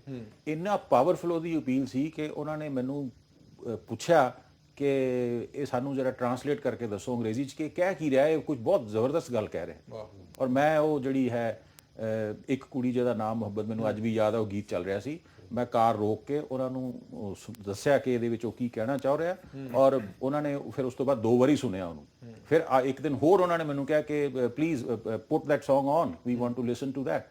ਸੋ ਇਹ ਇੱਕ ਜਿਉਂਦੀ ਜਾਗਦੀ ਮਿਸਾਲ ਹੈ। ਹੋਰ ਵੀ ਇਸ ਤਰ੍ਹਾਂ ਦੇ ਗੀਤ ਹੈਗੇ ਨੇ। ਯਾਨੀ ਜਿਹੜਾ ਸਾਡਾ ਸੂਖਮ ਪੱਖ ਹੈ ਉਹਦੀ ਬੜੀ ਵੱਡੀ ਅਪੀਲ ਹੈ। ਇਹਨਾਂ ਨੂੰ ਟ੍ਰਾਂਸਲੇਟ ਕੀਤਾ ਜਾਵੇ ਤਾਂ ਬਹੁਤ ਜ਼ਿਆਦਾ ਮੈਨੂੰ ਲੱਗਦਾ ਅੱਗੇ ਟਰੈਵਲ ਕਰ ਸਕਦੀਆਂ ਚੀਜ਼ਾਂ। ਬਿਲਕੁਲ ਤੋਂ ਉਸ ਤੋਂ ਅਸੀਂ ਜੁੜੀਏ ਉਸ ਦੇ ਨਾਲ, ਉਸੇ ਚੀਜ਼ ਨੂੰ ਪ੍ਰਮੋਟ ਜਦੋਂ ਤੁਸੀਂ ਇੱਕ ਬੁੱਕ ਵੀ ਪੜ੍ਹਦੇ ਹੋ ਨਾ, ਉਹਨੂੰ ਜਿਹੜਾ ਪਾਠਕ ਆ ਉਹ ਡਿਫਰੈਂਟ ਤਰੀਕੇ ਨਾਲ ਰਿਸੀਵ ਕਰ ਰਿਹਾ ਹੁੰਦਾ। ਸੋਸਾਇਟੀ ਦੇ ਵਿੱਚ ਵੀ ਲੋਕ ਰਿਸੀਵ ਕਰਨ ਵਾਲੇ ਡਿਫਰੈਂਟ ਤਰੀਕੇ ਨਾਲ ਕਰ ਰਹੇ ਹੁੰਦੇ। ਜਾਂ ਅਸੀਂ ਐਗਰੀਕਲਚਰ ਯੂਨੀਵਰਸਿਟੀ 'ਚ ਮੈਂ ਰਿਹਾ, ਸਾਡਾ ਹੁੰਦਾ ਵੀ ਸਾਡੇ ਕੁਝ ਮਿੱਤਰ ਕੀੜੇ ਹੁੰਦੇ ਆ, ਕੁਝ ਦੁਸ਼ਮਣ ਕੀੜੇ ਹੁੰਦੇ ਆ। ਕਈ ਵਾਰੀ ਮਿੱਤਰ ਕੀੜੇ ਜਿਹੜੇ ਆ ਉਹ ਵੱਧ ਜਾਂਦੇ ਆ, ਜਿਹੜੇ ਦੁਸ਼ਮਣ ਕੀੜੇ ਵੱਧ ਜਾਂਦੇ ਆ। ਸੋਸਾਇਟੀ 'ਚ ਵੀ ਕੁਝ ਇਸ ਤਰ੍ਹਾਂ ਹੀ ਚੱਲਦਾ ਹੈ ਕਿ ਜਿਹੜੇ ਚੰਗੀਆਂ ਕਦਰਾਂ ਕੀਮਤਾਂ ਨੂੰ ਪਸੰਦ ਕਰਨ ਵਾਲੇ ਲੋਕ ਆ, ਕਈ ਵਾਰੀ ਉਹ ਵੱਧ ਜਾਂਦੇ ਆ, ਕਈ ਵਾਰੀ ਮਾੜੀਆਂ ਕਦਰਾਂ ਕੀਮਤਾਂ ਵਾਲੇ ਵੱਧ ਜਾਂਦੇ ਆ। ਇਹਦੇ 'ਚ ਸਾਡਾ ਵੀ ਯੋਗਦਾਨ ਹੁੰਦਾ। ਬਿਲਕੁਲ ਲੋਕਾਂ ਦਾ ਯੋਗਦਾਨ ਹੋਣਾ। ਲੇਖਕ ਲੋਕ ਆ। ਫੋਕਸ ਸਾਹਿਬ ਲਾਸਟ ਕਮੈਂਟ ਤੁਹਾਡੇ ਤੋਂ ਲੈਣੇ ਆ ਕਿ ਮੌਜੂਦਾ ਸਮੇਂ ਦੇ ਵਿੱਚ ਹੁਣ ਜੋ ਪੂਰਾ ਸਥਿਤੀ ਦੇਖਦੇ ਹੋ ਪੰਜਾਬੀ ਗਾਇਕੀ ਦੀ, ਪੰਜਾਬੀ ਗੀਤਕਾਰੀ ਦੀ, ਪੰਜਾਬੀ ਜ਼ੁਬਾਨ ਦੀ ਨੂੰ ਪ੍ਰਫੁੱਲਤ ਕਰਨ ਦੇ ਲਈ ਕਿਹੜੇ ਦੇਖਦੇ ਹੋ ਕਿ ਕਿਹੜੇ ਹੋਰ ਯਤਨ ਹੋਣੇ ਚਾਹੀਦੇ ਨੇ, ਤੇ ਕਿਸ ਤਰ੍ਹਾਂ ਇਹ ਜੋ ਸਾਰਾ ਇੱਕ ਵਤੀਰਾ ਨਵਾਂ ਚੱਲ ਪਿਆ ਹੈਗਾ, ਗੀਤਾਂ ਦੇ ਵਿੱਚ ਕੁਝ ਕਹਿ ਦੇਣਾ, ਉਸ ਤੋਂ ਬਾਅਦ ਕੰਟਰੋਵਰਸੀ ਹੋ ਜਾਣੀ, ਸੋਸ਼ਲ ਮੀਡੀਆ ਦੇ ਉੱਤੇ ਵਿਵਾਦ ਹੋ ਜਾਣੇ, ਗਾਲਾਂ ਕੱਢ ਲੈਣੀ ਇੱਕ ਦੂਜੇ ਨੂੰ ਜਾਂ ਗਲਤ ਬੋਲ ਲੈਣਾ, ਇਹ ਜਿਹੜੀਆਂ ਕੰਟਰੋਵਰਸੀਜ਼ ਨੇ ਇਹ ਬਿਲਕੁਲ ਹਾਸ਼ੀਏ ਤੇ ਨੇ। ਸਾਡੀ ਜਿਹੜੀ ਮੁੱਖ ਪੰਜਾਬੀ ਵਿਚਾਰਧਾਰਾ ਹੈਗੀ ਹੈ ਉਹ ਜ਼ਿੰਦਾ ਤਵਿੰਦਾ ਬੜੇ ਸ਼ਾਨ ਤਰੀਕੇ ਨਾਲ ਅੱਗੇ ਵਧ ਰਹੀ ਹੈ। ਪੰਜਾਬੀਆਂ ਦੀ ਜਿਹੜੀ ਜ਼ੁਬਾਨ ਹੈ, ਜਿਸ ਤਰ੍ਹਾਂ ਹੁਣ ਕੈਨੇਡਾ ਦੇ ਵਿੱਚ ਸੈਕੰਡ ਲੈਂਗੁਏਜ ਹੋ ਗਈ ਹੈ, ਮੈਨੂੰ ਬੜੀ ਖੁਸ਼ੀ ਹੁੰਦੀ ਹੈ ਜਦੋਂ ਮੈਂ ਪਾਕਿਸਤਾਨ ਵਾਲੇ ਪੰਜਾਬ, ਜਿਹੜਾ ਕਿ ਅਸਲੀ ਪੰਜਾਬ ਹੈ, ਅਸੀਂ ਤਾਂ ਬਹੁਤ ਛੋਟੇ ਜਿਹੇ ਹਾਂ ਜਿੱਥੇ ਕਿ ਸਾਰਾ ਸਾਡੀ ਕਲਚਰ ਦਾ ਹੱਬ ਉੱਥੇ ਹੈ, ਉੱਥੋਂ ਦੇ ਲੋਕ ਜਦੋਂ ਪ੍ਰੋਟੈਸਟ ਕਰਦੇ ਆ, ਜਦੋਂ ਡਿਮਾਂਡ ਕਰਦੇ ਆ ਕਿ ਸਾਡੀ ਮਾਤ ਭਾਸ਼ਾ ਜਿਹੜੀ ਹੈ ਉਹ ਉਸ ਨੂੰ ਪੰਜਾਬ ਦੇ ਵਿੱਚ ਪਾਕਿਸਤਾਨੀ ਪੰਜਾਬ ਦੇ ਸਕੂਲਾਂ 'ਚ ਪੜ੍ਹਾਇਆ ਜਾਵੇ, ਤਾਂ ਇੱਕ ਇਸ ਪਾਸੇ ਵਾਲੇ ਸ਼ੋਅ ਕਰਦਾ ਹੈ ਕਿ ਸਾਡੇ ਜਿਹੜੇ ਪੰਜਾਬੀ ਨੇ ਆਉਣ ਵਾਲੇ ਸਮੇਂ ਪ੍ਰਤੀ ਬੜੇ ਸਜਗ ਨੇ, ਆਪਣੀ ਮਾਤ ਭਾਸ਼ਾ ਲਈ ਬੜੇ ਸਜਗ ਨੇ, ਔਰ ਇਹ ਬੋਲੀ ਜਿਹੜੀ ਹੈ ਬੋਲੀ ਜਾਂਦੀ। ਮੈਂ ਪਿੱਛੇ ਦੇਖ ਰਿਹਾ ਸੀ ਪਾਕਿਸਤਾਨੀ ਪੰਜਾਬ ਦੀ ਜਿਹੜੀ ਸਟੇਟ ਲੈਜਿਸਲੇਟਿਵ ਅਸੈਂਬਲੀ ਹੈ ਉਹਦੇ ਵਿੱਚ ਆਫੀਸ਼ੀਅਲ ਭਾਸ਼ਾ ਉਹਨਾਂ ਦੀ ਉਰਦੂ ਹੈ। ਉੱਥੇ ਜੇ ਕਿਸੇ ਨੇ ਪੰਜਾਬੀ 'ਚ ਬੋਲਣਾ ਹੋਵੇ ਤੇ ਉਹਨੂੰ ਪਰਮਿਸ਼ਨ ਲੈਣੀ ਪੈਂਦੀ ਪਹਿਲਾਂ ਸਪੀਕਰ ਤੋਂ ਕਿ ਮੈਂ ਪੰਜਾਬੀ 'ਚ ਬੋਲਾਂ। ਉੱਥੇ ਇਨਕਰੀਜ਼ਿੰਗਲੀ ਜਿਹੜੇ ਉਹਨਾਂ ਦੇ ਮੈਂਬਰਸ ਨੇ ਸਟੇਟ ਲੈਜਿਸਲੇਟਿਵ ਅਸੈਂਬਲੀ ਦੇ, ਉਹ ਪੰਜਾਬੀ ਭਾਸ਼ਾ ਦੇ ਵਿੱਚ ਸਪੀਚ ਦੇਣਾ ਸ਼ੁਰੂ ਹੋ ਗਏ, ਕਿਉਂਕਿ ਲੋਕਾਂ ਦੇ ਵਿੱਚ ਇਹ ਫੈਲਦਾ ਜਾ ਰਿਹਾ ਹੈ ਕਿ ਸਾਡੀ ਮਾਤ ਭਾਸ਼ਾ ਹੈ, ਜੇ ਸਿੰਧੀ ਆਪਣੀ ਸਿੰਧੀ ਬੋਲ ਸਕਦਾ ਜਾਂ ਬਲੋਚੀ ਬੋਲ ਸਕਦਾ ਤਾਂ ਸਾਡਾ ਪੰਜਾਬ ਜਿਹੜਾ ਹੈ ਉਹ ਪੰਜਾਬੀ ਕਿਉਂ ਨਹੀਂ ਬੋਲ ਸਕਦਾ।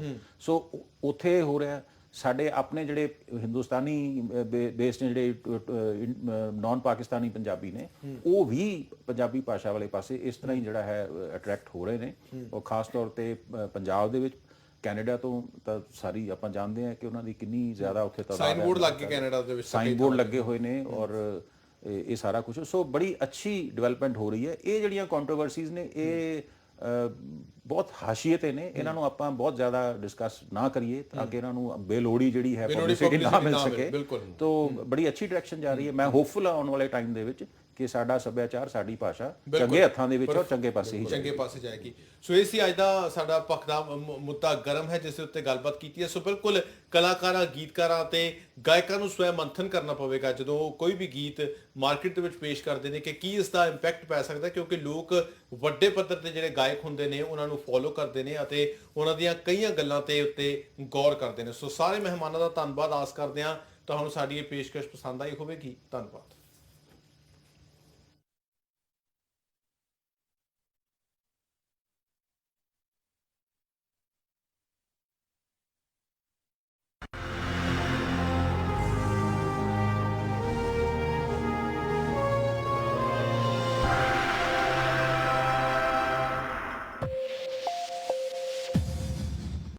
ਸਾਡੀ ਖੇਤੀ ਦੇ ਇਸ ਐਪੀਸੋਡ ਦੇ ਵਿੱਚ ਜਾਣਾਂਗੇ ਖਰਗੋਸ਼ ਪਾਲਣ ਦੇ ਕਿੱਤੇ ਬਾਰੇ।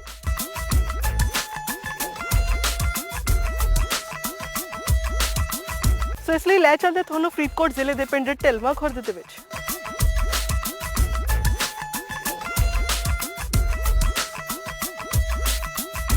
ਵੇਖੋ ਪ੍ਰੋਗਰਾਮ ਸਾਡੀ ਖੇਤੀ ਹਰ ਸੋਮਵਾਰ ਸ਼ਾਮ 6:30 ਵਜੇ ਅਤੇ ਰਾਤ 9:30 ਵਜੇ ਤੇ ਰਿਪੀਟ ਟੈਲੀਕਾਸਟ ਮੰਗਲਵਾਰ ਸਵੇਰੇ 10:30 ਵਜੇ ਅਤੇ ਸ਼ਾਮ 4:30 ਵਜੇ ਸਿਰਫ ਫਾਸਟਵੇ ਨਿਊਜ਼ ਦੇ ਚੈਨਲ ਨੰਬਰ 64 ਤੇ।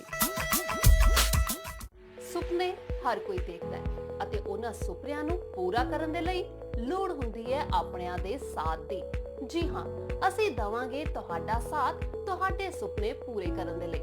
ਫਲਾਈਵੇ ਓਵਰਸੀਜ਼, ਜੇਕਰ ਤੁਸੀਂ ਕੈਨੇਡਾ ਜਾਂ ਆਸਟ੍ਰੇਲੀਆ ਜਾਣਾ ਚਾਹੁੰਦੇ ਹੋ ਅਤੇ ਤੁਹਾਡੇ ਆਇਲਟਸ ਜਾਂ ਪੀਟੀਈ ਦੇ ਵਿੱਚ ਘੱਟ ਬੈਂਡ ਨੇ, ਸਟੱਡੀ ਦੇ ਵਿੱਚ ਗੈਪ ਹੈ, ਵੀਜ਼ਾ ਰਿਜੈਕਸ਼ਨ ਜਾਂ ਸਪਾਊਸ ਵੀਜ਼ੇ ਦੇ ਵਿੱਚ ਪ੍ਰੋਬਲਮ ਹੈ, ਤੁਹਾਡੇ ਸਾਰੇ ਸਵਾਲਾਂ ਦੇ ਜਵਾਬ ਅਤੇ ਉਹਨਾਂ ਦਾ ਹੱਲ Flyway overseas SCF 67 second floor 3B2 Mohali phone number 8699604141 ਸਿਰਫ ਫਲਾਈਵੇ ਓਵਰਸੀਜ਼।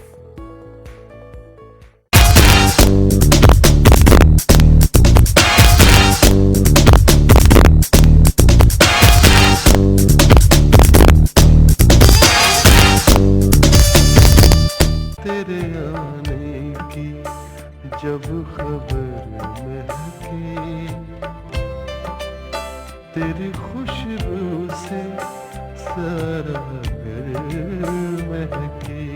चुपके चुपके सखियों से वो बातें करना भूल गई।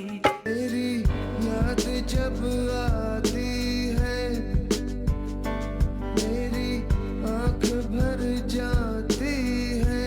चलने लगी है हवाएं, सागर भी लहराए। मुझे खबर थी वो मेरा नहीं पराया था। दिल ऐ दिल तू उसे भूल जा।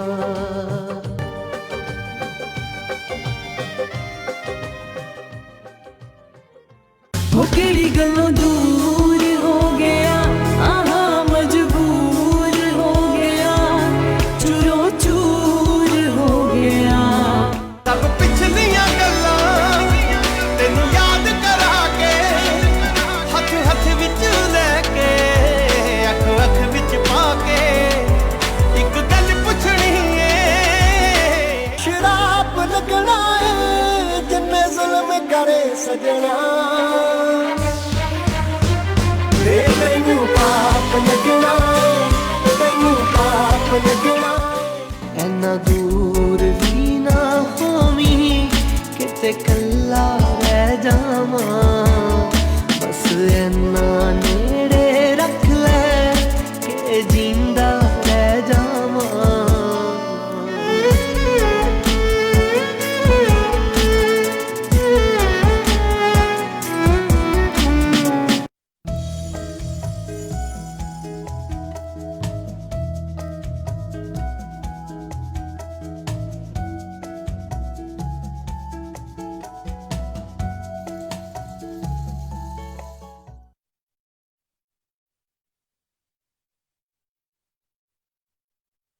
ਓ ਛੇਤੀ ਮੇਰੀ ਜ਼ਿੰਦਗੀ ਦਾ ਹੱਥ ਬਣ ਜਾ, ਦੂਰੀ ਤੇਰੇ ਜੱਟ ਕੋਲੋਂ ਜਰੀ ਜਾਣੀ ਨੀ। ਓ ਦੁਨੀਆ ਤੇ ਐਸੀ ਕੋਈ ਸ਼ੈ ਨਹੀਂ ਜੱਟੀਏ, ਜਿਹੜੀ ਤੇਰੇ ਕਦਮਾਂ 'ਚ ਧਰੀ ਜਾਣੀ। ਓ ਜਿੰਦੂ ਮਾਈ ਲਵ ਯੂ ਓਏ, ਓ ਜਿੰਦੂ ਮਾਈ ਲਵ ਯੂ ਓਏ, ਤੇਰੇ ਨਾਲ ਆਲਵੇਜ਼ ਚੱਲਣਾ ਈ ਓਏ, ਆਲਵੇਜ਼ ਚੱਲਣਾ ਈ ਮੇਰੇ ਨਾਲ। ਮੈਨੂੰ ਲਹਿੰਗਾ ਲੈ ਤੇ ਮਹਿੰਗਾ ਜਾ ਮਰ ਜਾਣਿਆ, ਇੰਨੇ ਪੈਸੇ ਦੱਸ ਤੂੰ ਕਿੱਥੇ ਲੈ ਕੇ ਜਾਣਿਆ, ਏ ਮਰ ਜਾਣਿਆ। ਸਾਡੇ ਇਹ ਸੰਜੋਗ ਇਕੱਠੇ ਹੋਣੇ ਲੱਗਦੇ, ਨਾਲ ਖੜਕੇ ਤਾਂ ਦੇਖੀ ਕਿੰਨੇ ਸੋਹਣੇ ਲੱਗਦੇ। ਆਪਾਂ ਦੋਨੋਂ ਜਾਣੇ ਇਕੱਠੇ ਕਿੰਨੇ ਸੋਹਣੇ ਲੱਗਦੇ ਵੇ, ਨਾਲ ਖੜਕੇ ਤਾਂ ਦੇਖੀ ਕਿੰਨੇ ਸੋਹਣੇ ਲੱਗਦੇ।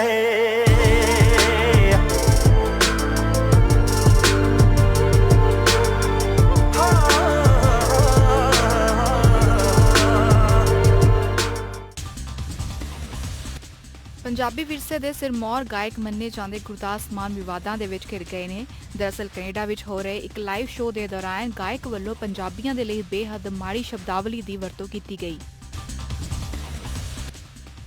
ਬਟਾਲਾ ਵਿੱਚ ਹੰਸਾਲੀ ਨਾਲੇ ਵਿੱਚੋਂ ਇੱਕ ਵਿਅਕਤੀ ਦੀ ਕੱਟੀ ਅਤੇ ਗਲੀ ਸੜੀ ਲਾਸ਼ ਬਰਾਮਦ ਹੋਣ ਦੇ ਨਾਲ ਸਨਸਨੀ ਫੈਲ ਗਈ। ਪਲਾਸਟਿਕ ਦੀ ਤਰਪਾਲ ਦੇ ਵਿੱਚ ਬੰਦ ਇਸ ਵਿਅਕਤੀ ਦੀਆਂ ਬਾਹਾਂ ਕੱਟੀਆਂ ਹੋਈਆਂ ਸਨ, ਜਿਸ ਕਾਰਨ ਮ੍ਰਿਤਕ ਦੀ ਪਛਾਣ ਨਹੀਂ ਹੋ ਸਕੀ। ਚਸ਼ਮਦੀਦ ਅਮਰੀਕ ਸਿੰਘ ਨੇ ਦੱਸਿਆ ਕਿ ਹੰਸਾਲੀ ਨਾਲੇ ਦੇ ਨੇੜੇ ਬਦਬੂ ਫੈਲੀ ਹੋਈ ਸੀ ਅਤੇ ਜਗ੍ਹਾ ਦੀ ਛਾਣਬੀਨ ਕਰਨ ਤੇ ਇਹ ਲਾਸ਼ ਬਰਾਮਦ ਹੋਈ ਅਤੇ ਤੁਰੰਤ ਪੁਲਿਸ ਨੂੰ ਸੂਚਿਤ ਕੀਤਾ ਗਿਆ। ਮੁੱਢਲੀ ਜਾਣਕਾਰੀ ਦੇ ਵਿੱਚ ਕਤਲ ਦਾ ਮਾਮਲਾ ਦੱਸਿਆ ਜਾ ਰਿਹਾ ਹੈ, ਪਰ ਪੁਲਿਸ ਵੱਲੋਂ ਲਾਸ਼ ਨੂੰ ਪੋਸਟਮਾਰਟਮ ਲਈ ਭੇਜ ਦਿੱਤਾ ਗਿਆ ਹੈ। ਅੰਮ੍ਰਿਤਸਰ ਦੇ ਵਿੱਚ 20 ਸਤੰਬਰ ਦੀ ਰਾਤ ਨੂੰ 2 ਨਕਾਬਪੋਸ਼ ਲੁਟੇਰਿਆਂ ਦੇ ਵੱਲੋਂ ਪੌਸ਼ ਇਲਾਕੇ ਦੇ ਲਾਰੈਂਸ ਰੋਡ ਤੇ ਸਥਿਤ ਇੱਕ ਘਰ ਨੂੰ ਨਿਸ਼ਾਨਾ ਬਣਾਉਂਦੇ ਹੋਏ ਚੋਰੀ ਦੀ ਵਾਰਦਾਤ ਨੂੰ ਅੰਜਾਮ ਦਿੱਤਾ ਗਿਆ। ਚੋਰ ਘਰ ਦੇ ਵਿੱਚ ਮੌਜੂਦ 55 ਤੋਲੇ ਸੋਨਾ, ਨਕਦੀ ਅਤੇ ਲਾਇਸੈਂਸੀ ਪਿਸਤੌਲ ਚੋਰੀ ਕਰਕੇ ਫਰਾਰ ਹੋ ਗਏ ਨੇ। ਇਸ ਘਟਨਾ ਦਾ ਪਤਾ ਉਦੋਂ ਲੱਗਿਆ ਜਦ ਘਰ ਵਾਲੇ ਹਰਿਦੁਆਰ ਤੋਂ ਮੱਥਾ ਟੇਕ ਕੇ ਵਾਪਸ ਆ ਗਏ। ਉਦੋਂ ਪੁਲਿਸ ਨੂੰ ਸੂਚਿਤ ਕੀਤਾ ਗਿਆ, ਜਿਸ ਤੋਂ ਬਾਅਦ ਸੀਸੀਟੀਵੀ ਫੁਟੇਜ ਦੇ ਆਧਾਰ ਤੇ ਪੁਲਿਸ ਵੱਲੋਂ ਇਨ੍ਹਾਂ ਅਣਪਛਾਤੇ ਨੌਜਵਾਨਾਂ ਦੇ ਖਿਲਾਫ ਮਾਮਲਾ ਦਰਜ ਕਰਕੇ ਭਾਲ ਸ਼ੁਰੂ ਕਰ ਦਿੱਤੀ ਗਈ ਹੈ। ਪਟਿਆਲਾ ਵਿੱਚ ਕਿਸਾਨਾਂ ਸਮੇਤ 40 ਦੇ ਕਰੀਬ ਜਥੇਬੰਦੀਆਂ ਦੇ ਕਾਰਕੁਨ ਅਨਾਜ ਮੰਡੀ ਦੇ ਵਿੱਚ ਪੱਕਾ ਮੋਰਚਾ ਲਗਾ ਕੇ ਬੈਠੇ ਹੋਏ ਨੇ ਅਤੇ ਇਹ ਧਰਨਾ ਅੱਜ ਤੀਜੇ ਦਿਨ ਵੀ ਜਾਰੀ ਰਿਹਾ। ਦਰਅਸਲ ਪ੍ਰਦਰਸ਼ਨਕਾਰੀਆਂ ਦੇ ਵੱਲੋਂ ਕਿਸਾਨ ਜਥੇਬੰਦੀਆਂ ਦੇ ਪ੍ਰਧਾਨ ਮਨਜੀਤ ਸਿੰਘ ਧਨੇਰ ਦੀ ਉਮਰ ਕੈਦ ਦੀ ਸਜ਼ਾ ਨੂੰ ਰੱਦ ਕਰਨ ਦੀ ਮੰਗ ਕੀਤੀ ਜਾ ਰਹੀ ਹੈ। ਜ਼ਿਕਰਯੋਗ ਹੈ ਕਿ ਮਨਜੀਤ ਸਿੰਘ ਧਨੇਰ ਨੂੰ ਕਤਲ ਮਾਮਲੇ ਵਿੱਚ ਉਮਰ ਕੈਦ ਦੀ ਸਜ਼ਾ ਸੁਣਾਈ ਗਈ ਹੈ। ਹਾਲਾਂਕਿ ਧਰਨੇ ਦੇ ਪਹਿਲੇ ਦਿਨ ਪ੍ਰਸ਼ਾਸਨ ਦੇ ਵੱਲੋਂ ਭਾਰੀ ਪੁਲਿਸ ਬਲ ਦੀ ਤੈਨਾਤੀ ਕੀਤੀ ਗਈ ਸੀ ਅਤੇ ਉਹਨਾਂ ਨੂੰ ਬੈਰੀਕੇਡ ਲਗਾ ਕੇ ਸ਼ਹਿਰ ਦੇ ਅੰਦਰ ਦਾਖਲ ਹੋਣ ਤੋਂ ਰੋਕਿਆ ਗਿਆ ਸੀ ਤਾਂ ਜੋ ਪ੍ਰਦਰਸ਼ਨਕਾਰੀਆਂ ਨੂੰ ਸ਼ਹਿਰ ਦੇ ਵਿੱਚ ਦਾਖਲ ਹੋਣ ਨਾ ਦਿੱਤਾ ਜਾਵੇ। ਕਾਬਲੇ ਗੌਰ ਹੈ ਕਿ ਹਾਲਾਂਕਿ ਹੁਣ ਤੱਕ ਕਿਸੇ ਵੀ ਤਰ੍ਹਾਂ ਦੀ ਕੋਈ ਹਿੰਸਕ ਘਟਨਾ ਸਾਹਮਣੇ ਨਹੀਂ ਆਈ, ਪਰ ਪ੍ਰਦਰਸ਼ਨਕਾਰੀਆਂ ਦੇ ਵੱਲੋਂ ਪ੍ਰਸ਼ਾਸਨ ਨੂੰ ਚੇਤਾਵਨੀ ਜ਼ਰੂਰ ਜਾਰੀ ਕੀਤੀ ਗਈ ਹੈ ਕਿ ਜੇਕਰ ਉਹਨਾਂ ਦੀਆਂ ਮੰਗਾਂ ਨਾ ਮੰਨੀਆਂ ਗਈਆਂ ਤਾਂ ਸੰਘਰਸ਼ ਹੋਰ ਤੇਜ਼ ਕੀਤਾ ਜਾਵੇਗਾ। ਭਵਾਨੀਗੜ੍ਹ ਦੇ ਵਿੱਚ ਇੱਕ ਟਰੱਕ ਚਾਲਕ ਦਾ ਦਿਲ ਦਾ ਦੌਰਾ ਪੈਣ ਨਾਲ ਮੌਤ ਹੋ ਗਈ। ਇਸ ਦੀ ਪਛਾਣ ਖੇਤੂ ਰਾਮ ਵਜੋਂ ਹੋਈ ਹੈ। ਦਰਅਸਲ ਟਰੱਕ ਚਲਾਉਂਦੇ ਹੋਏ ਟਰੱਕ ਡਰਾਈਵਰ ਦੀ ਤਬੀਅਤ ਵਿਗੜ ਗਈ ਸੀ। ਇਸ ਕਾਰਨ ਉਸਨੇ ਟਰੱਕ ਨੂੰ ਸੜਕ ਦੇ ਵਿਚਾਲੇ ਹੀ ਰੋਕ ਦਿੱਤਾ ਅਤੇ ਉਹ ਟਰੱਕ ਡਰਾਈਵਰ ਸੀਟ ਦੇ ਪਿੱਛੇ ਬਣੀ ਸੀਟ ਤੇ ਜਾ ਕੇ ਲੇਟ ਗਿਆ। ਜਦੋਂ ਟ੍ਰੈਫਿਕ ਜਾਮ ਹੋਇਆ ਤਾਂ ਉੱਥੋਂ ਲੰਘ ਰਹੇ ਇੱਕ ਡਰਾਈਵਰ ਨੇ ਟਰੱਕ ਨੂੰ ਸੜਕ ਦੇ ਕੰਢੇ ਤੇ ਲਗਾਇਆ ਅਤੇ ਜਦ ਸੀਟ ਦੇ ਪਿੱਛੇ ਪਏ ਖੇਤੂ ਰਾਮ ਨੂੰ ਉਠਾਉਣ ਦੀ ਕੋਸ਼ਿਸ਼ ਕੀਤੀ, ਉਦੋਂ ਤੱਕ ਉਸ ਦੀ ਮੌਤ ਹੋ ਚੁੱਕੀ ਸੀ। ਨਸ਼ਾ ਵਿਰੋਧੀ ਸ਼ਹਿਰ ਦੇ ਵਿੱਚ ਲੋਕ ਅੱਗੇ ਆਉਣੇ ਸ਼ੁਰੂ ਹੋ ਗਏ ਨੇ। ਸ਼੍ਰੀ ਮੁਕਤਸਰ ਸਾਹਿਬ ਦੇ ਵਿੱਚ ਨਸ਼ਾ ਵਿਰੋਧੀ ਨਿਗਰਾਨ ਕਮੇਟੀ ਵੱਲੋਂ ਇੱਕ ਰੋਡ ਮਾਰਚ ਕੱਢ ਕੇ ਇੱਕ ਪਾਸੇ ਲੋਕਾਂ ਨੂੰ ਜਾਗਰੂਕ ਕੀਤਾ ਗਿਆ। ਦੂਜੇ ਪਾਸੇ ਇਹ ਵੀ ਕਿਹਾ ਗਿਆ ਕਿ ਜੇਕਰ ਪ੍ਰਸ਼ਾਸਨ ਅਤੇ ਨਸ਼ਾ ਤਸਕਰਾਂ ਖਿਲਾਫ ਕਾਰਵਾਈ ਨਹੀਂ ਕੀਤੀ ਜਾਂਦੀ ਤਾਂ ਉਹ ਨਸ਼ਿਆਂ ਦੀ ਰੋਕਥਾਮ ਦੇ ਲਈ ਕਦਮ ਚੁੱਕਣਗੇ। ਚਿੱਟੇ ਦੇ ਖਿਲਾਫ ਮੁਹਿੰਮ ਚਲਾਉਣ ਵਾਲੇ ਐਡਵੋਕੇਟ ਪ੍ਰਿੰਸ ਚਾਵਲਾ ਨੇ ਕਿਹਾ ਹੈ ਕਿ ਰੋਡ ਮਾਰਚ ਦੇ ਵਿੱਚ ਵੱਡੀ ਗਿਣਤੀ ਵਿੱਚ ਲੋਕਾਂ ਦੀ ਸ਼ਮੂਲੀਅਤ ਦੇਖ ਕੇ ਲੱਗਦਾ ਹੈ ਕਿ ਸਮਾਜ ਇਸ ਬੁਰਾਈ ਦੇ ਖਿਲਾਫ ਖੜਾ ਹੋ ਰਿਹਾ ਹੈ। ਸ੍ਰੀ ਗੁਰੂ ਰਵਿਦਾਸ ਜੀ ਦੇ ਦਿੱਲੀ ਵਿੱਚ ਤੋੜੇ ਗਏ ਮੰਦਿਰ ਦੀ ਉਸਾਰੀ ਨੂੰ ਲੈ ਕੇ ਸੁਪਰੀਮ ਕੋਰਟ ਦੇ ਵਿੱਚ ਰਿਵਿਊ ਪਟੀਸ਼ਨ ਦਾਇਰ ਕੀਤੀ ਗਈ ਹੈ, ਜਿਸ ਤੇ 30 ਸਤੰਬਰ ਨੂੰ ਅਦਾਲਤ ਵੱਲੋਂ ਫੈਸਲਾ ਸੁਣਾਇਆ ਜਾਵੇਗਾ। ਇਸ ਦੇ ਤਹਿਤ ਅੰਮ੍ਰਿਤਸਰ ਦੇ ਵਿੱਚ ਰਵਿਦਾਸ ਸਿੱਖ ਵੈਲਫੇਅਰ ਸੁਸਾਇਟੀ ਦੇ ਵੱਲੋਂ ਸ਼੍ਰੀ ਦਰਬਾਰ ਸਾਹਿਬ ਦੇ ਵਿੱਚ ਅਰਦਾਸ ਕੀਤੀ ਗਈ ਤਾਂ ਜੋ ਅਦਾਲਤ ਦਾ ਫੈਸਲਾ ਰਵਿਦਾਸ ਭਾਈਚਾਰੇ ਦੇ ਹੱਕ ਵਿੱਚ ਆਵੇ। ਦਿੜਬਾ ਦੇ ਪਿੰਡ ਦਿਆਲਪੁਰ ਜੇਜੀਆਂ ਦੇ ਵਿੱਚ ਕੋਆਪਰੇਟਿਵ ਸੁਸਾਇਟੀ ਦੀ ਪ੍ਰਬੰਧਕ ਕਮੇਟੀ ਦੀ ਚੋਣ ਦੇ ਵਿੱਚ ਚੁਣੇ ਗਏ 10 ਉਮੀਦਵਾਰਾਂ ਦੇ ਵਿੱਚ 5 ਉਮੀਦਵਾਰ ਕਾਂਗਰਸ ਪਾਰਟੀ ਦੇ ਅਤੇ ਅਕਾਲੀ ਦਲ ਦੇ 2-3 ਆਜ਼ਾਦ ਉਮੀਦਵਾਰ ਚੁਣੇ ਗਏ ਨੇ। ਜੇਤੂ ਉਮੀਦਵਾਰਾਂ ਦੇ ਵਿੱਚੋਂ 6 ਖਨਾਲ ਕਲਾਂ ਅਤੇ 4 ਦਿਆਲਗੜ੍ਹ ਜੇਜੀਆਂ ਦੇ ਨੇ। ਹੁਣ ਇਹਨਾਂ ਦੇ ਵਿੱਚੋਂ ਸੁਸਾਇਟੀ ਦੇ ਪ੍ਰਧਾਨ ਦੀ ਚੋਣ ਕੀਤੀ ਜਾਵੇਗੀ। ਰਿਟਰਨਿੰਗ ਆਫੀਸਰ ਜਸ਼ਨਪ੍ਰੀਤ ਸਿੰਘ ਨੇ ਦੱਸਿਆ ਕਿ 466 ਮੈਂਬਰਾਂ ਦੇ ਵਿੱਚੋਂ 453 ਨੇ VOTING ਦੇ ਵਿੱਚ ਹਿੱਸਾ ਲਿਆ। ਚੰਡੀਗੜ੍ਹ ਦੇ ਸੈਕਟਰ 28 ਵਿੱਚ ਚੱਲੀ ਗੋਲੀ ਦੇ ਦੌਰਾਨ ਪੱਪੂ ਨਾਮ ਦਾ ਇੱਕ ਵਿਅਕਤੀ ਜੋ ਕਿ ਸਟੋਰ ਦੇ ਵਿੱਚ ਕੰਮ ਕਰਦਾ ਸੀ ਗੰਭੀਰ ਰੂਪ ਨਾਲ ਜ਼ਖਮੀ ਹੋ ਗਿਆ ਤੇ ਉਸ ਨੂੰ ਇਲਾਜ ਦੇ ਲਈ PGI ਦੇ ਵਿੱਚ ਦਾਖਲ ਕਰਵਾਇਆ ਗਿਆ। ਉਧਰ ਜਲੰਧਰ ਵਿੱਚ ਵੀ ਦੇਰ ਸ਼ਾਮ ਡੀਵਾ ਮਾਲ ਦੇ ਵਿੱਚ ਗੋਲੀ ਚੱਲਣ ਦੀ ਖਬਰ ਸਾਹਮਣੇ ਆਈ ਹੈ। ਦਰਅਸਲ ਇੱਥੇ ਇੱਕ ਦੋਸਤਾਂ ਦੇ ਵੱਲੋਂ ਪਾਰਟੀ ਕੀਤੀ ਜਾ ਰਹੀ ਸੀ। ਉਧਰ ਮਾਲ ਦੇ ਬੇਸਮੈਂਟ ਦੇ ਵਿੱਚ ਕੁਝ ਲੋਕ ਪਾਰਟੀ ਕਰ ਰਹੇ ਸੀ, ਜਿਸ ਤੋਂ ਬਾਅਦ ਸ਼ੋਰ ਸ਼ਰਾਬੇ ਦੇ ਵਿੱਚ ਅਚਾਨਕ ਗੋਲੀ ਚੱਲ ਗਈ। ਇਸ ਦੇ ਪਿੱਛੇ ਦਾ ਕਾਰਨ ਦੋਹਾਂ ਧਿਰਾਂ ਵਿਚਕਾਰ ਹੋਇਆ ਝਗੜਾ ਦੱਸਿਆ ਜਾ ਰਿਹਾ ਹੈ। ਇਸ ਦੌਰਾਨ ਇੱਕ ਨੌਜਵਾਨ ਨੇ ਗੁੱਸੇ ਦੇ ਵਿੱਚ ਆ ਕੇ ਦੂਜੀ ਧਿਰ ਦੇ ਨੌਜਵਾਨ ਦੇ ਪੇਟ ਵਿੱਚ ਗੋਲੀ ਮਾਰ ਦਿੱਤੀ। ਜ਼ਖਮੀ ਨੌਜਵਾਨ ਨੂੰ ਹਸਪਤਾਲ ਲਿਜਾਇਆ ਗਿਆ, ਜਿੱਥੇ ਡਾਕਟਰਾਂ ਨੇ ਜ਼ਖਮੀ ਨੌਜਵਾਨ ਤਲਵਿੰਦਰ ਸਿੰਘ ਦਾ ਆਪਰੇਸ਼ਨ ਕਰਕੇ ਗੋਲੀ ਕੱਢ ਦਿੱਤੀ, ਪਰ ਨੌਜਵਾਨ ਦੀ ਹਾਲਤ ਨਾਜ਼ੁਕ ਦੱਸੀ ਜਾ ਰਹੀ ਹੈ। ਉੱਥੇ ਪੁਲਿਸ ਵੱਲੋਂ ਮਾਮਲਾ ਦਰਜ ਕਰਦੇ ਹੋਏ ਮੁਲਜ਼ਮਾਂ ਦੀ ਭਾਲ ਸ਼ੁਰੂ ਕਰ ਦਿੱਤੀ ਹੈ।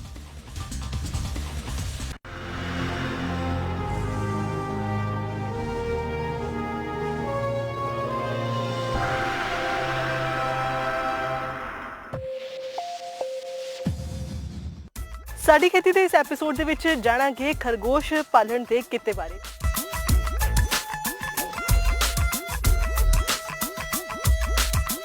ਸੋ ਇਸ ਲਈ ਲੈ ਚੱਲਦੇ ਤੁਹਾਨੂੰ ਫਰੀਦਕੋਟ ਜ਼ਿਲ੍ਹੇ ਦੇ ਪਿੰਡ ਢਿਲਵਾਂ ਖੁਰਦ ਦੇ ਵਿੱਚ।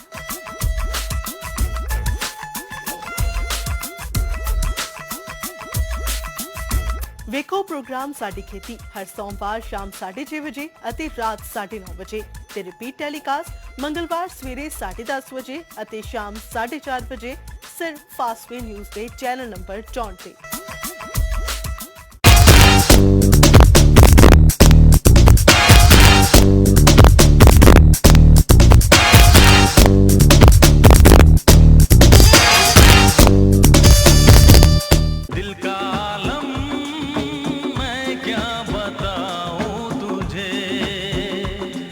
दीवाने होके हम मिलने लगे सनम, जब से जुड़े हैं सिलसिले इस तरह प्यार से तुमने देखा सनम।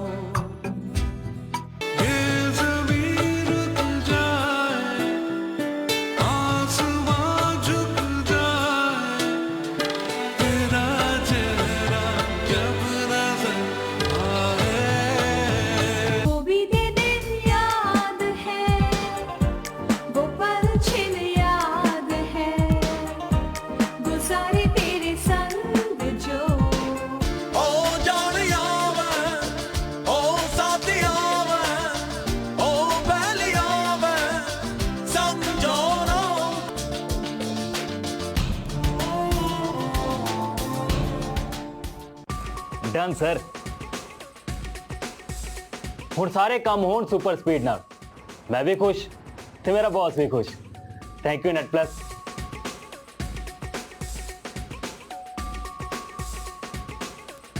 परिवार खुश हुंदा है टेस्टी खाना खा के ते मैनू खुशी मिलती है इन्हां सारियां नूं खुश देख के।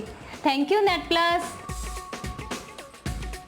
इंजॉइंग मूवीज, वेब सीरीज ते होर भी बहुत सारा एंटरटेनमेंट ते वो भी बिना बफरिंग तो। Thank you net plus.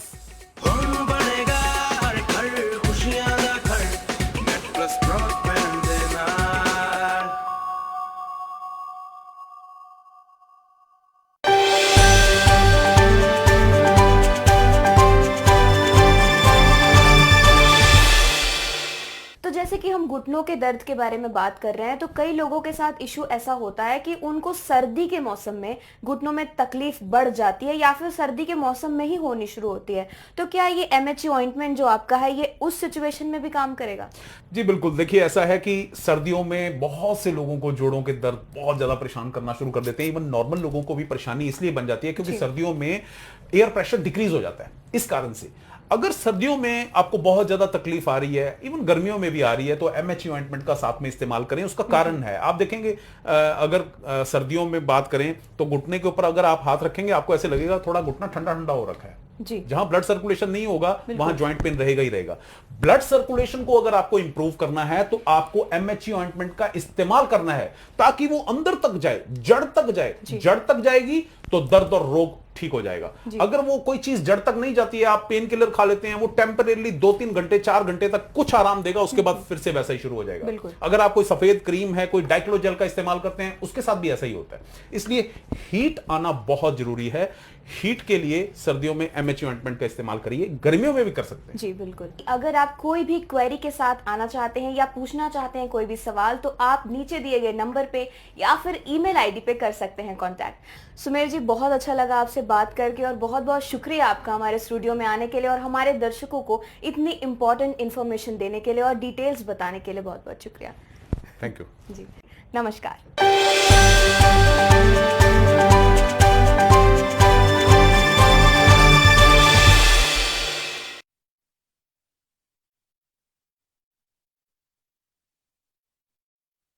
ਹੁਣ ਫਾਸਟ ਵੀ ਖਬਰਨਾਮਾ ਤੁਹਾਡੇ ਸ਼ਹਿਰ ਲੁਧਿਆਣਾ, ਅੰਮ੍ਰਿਤਸਰ, ਜਲੰਧਰ, ਪਟਿਆਲਾ, ਬਠਿੰਡਾ, ਚੰਡੀਗੜ੍ਹ ਤੋਂ ਰੱਖੇਗਾ ਹੋਣ ਵਾਲੀ ਹਰ ਹਲਚਲ ਤੇ ਨਜ਼ਰ। 24 ਘੰਟੇ ਫਾਸਟ ਵੀ ਖਬਰਨਾਮਾ, ਤੁਹਾਡਾ ਲੋਕਲ ਨਿਊਜ਼ ਚੈਨਲ।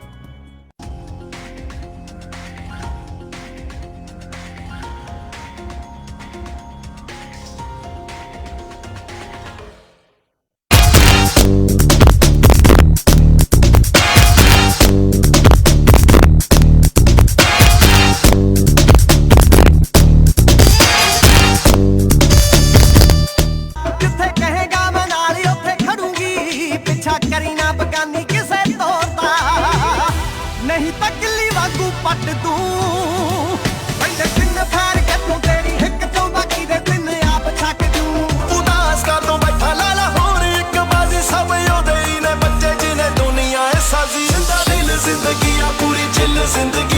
आके दिल कीते ना स्टैप बह गया रखे असूल बड़े हार्ड जट ने इंडिया दा गीतियां नी जोड़ हुंदियां जिन्ने जोड़े होए बोलो यार जट मर्सिडीज जा फैंटम लैनी अपना तां कम करदा ए मेरी गल सुनो आ जट थोड़े ते मरदा ए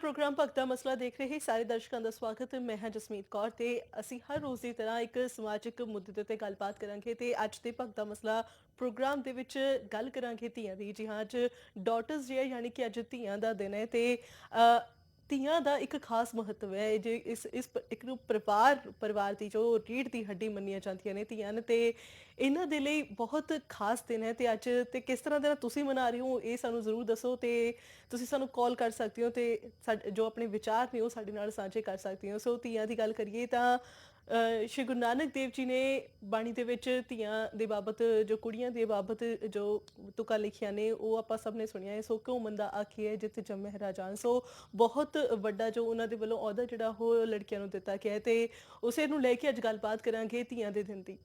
ਸਭ ਤੋਂ ਪਹਿਲੇ ਸਾਡੇ ਕਾਲਰ ਸਾਡੇ ਨਾਲ ਇਸ ਵਕਤ ਫੋਨ ਲਾਈਨ ਤੇ ਮੌਜੂਦ ਨੇ, ਗੱਲਬਾਤ ਕਰਦੇ ਆ। ਹੈਲੋ, ਸਤਿ ਸ਼੍ਰੀ ਅਕਾਲ ਜੀ, ਕਿੱਥੋਂ ਬੋਲ ਰਹੇ ਹੋ ਤੁਸੀਂ? ਸਤਿ ਸ਼੍ਰੀ ਅਕਾਲ ਜੀ, ਮੈਂ ਪਾਰਸ ਜਲਾਲਾਬਾਦ ਤੋਂ। ਹਾਂਜੀ ਪਾਰਸ ਜੀ, ਕੀ ਕਹਿਣਾ ਚਾਹੋਗੇ ਤੁਸੀਂ ਅੱਜ ਧੀਆਂ ਨੂੰ ਲੈ ਕੇ?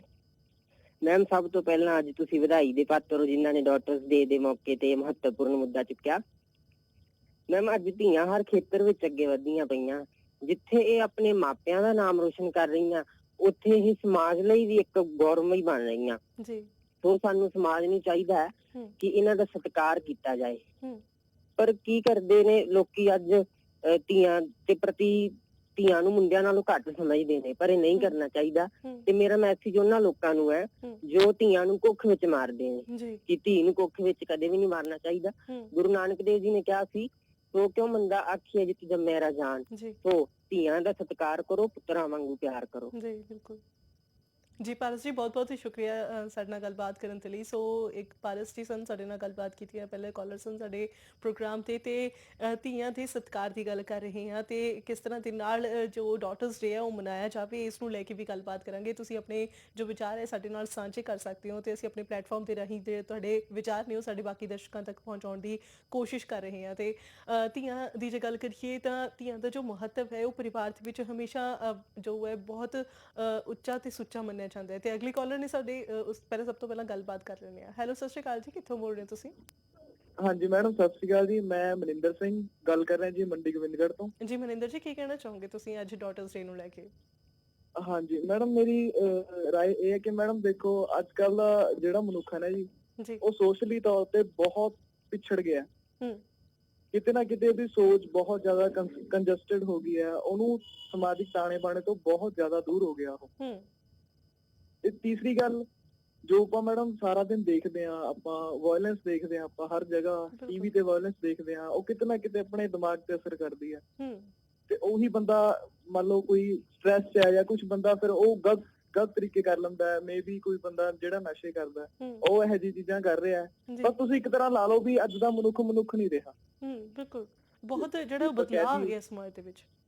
ਹਾਂਜੀ ਮੈਡਮ, ਵਾਇਲੈਂਸ ਇੰਨੀ ਹੋ ਗਈ, ਲੋਕਾਂ 'ਚ ਡਿਸਟ੍ਰੈਸ ਇੰਨਾ ਹੈ, ਰੋਡ ਰੇਜ ਕਿੰਨੇ ਵੱਧ ਰਹੇ ਨੇ ਅੱਜ ਕੱਲ੍ਹ। ਇਹ ਸਾਰੀਆਂ ਮੇਨ ਪ੍ਰੋਬਲਮ ਅੱਧੇ ਤੁਸੀਂ ਟੈਸਟ ਕਰਾ, ਲੋਕ ਡਿਪਰੈਸ਼ਨ 'ਚ ਨੇ, ਇਹਨਾਂ ਨੂੰ ਕੁਝ ਪਤਾ ਨਹੀਂ ਲੱਗ ਰਿਹਾ ਵੀ ਅਸੀਂ ਕੀ ਕਰੀਏ ਕੀ ਨਾ ਕਰੀਏ। ਬਾਕੀ ਦੂਸਰੀ ਗੱਲ, ਇਹ ਜਿਹੜਾ ਛੋਟੀ ਬੱਚੀਆਂ ਦੇ ਨਾਲ ਹੋ ਰਿਹਾ ਇਹ ਤਾਂ ਮੈਡਮ ਬਹੁਤ ਗਲਤ ਚੀਜ਼ ਹੈ। ਬਿਲਕੁਲ, ਇਹ ਤਾਂ ਤੁਸੀਂ ਕਹਿ ਦਿਓ ਵੀ ਬਸ ਜਿਹੜੇ ਵੀ ਕਰਦੇ ਨੇ ਉਹ ਮਨੁੱਖਾਂ ਦੀ ਸ਼੍ਰੇਣੀ ਤੋਂ ਅਲੱਗ ਨੇ, ਉਹ ਧਰਤੀ ਤੇ ਰਹਿਣ ਵਾਲੇ ਬੰਦੇ ਨਹੀਂ ਹੈਗੇ।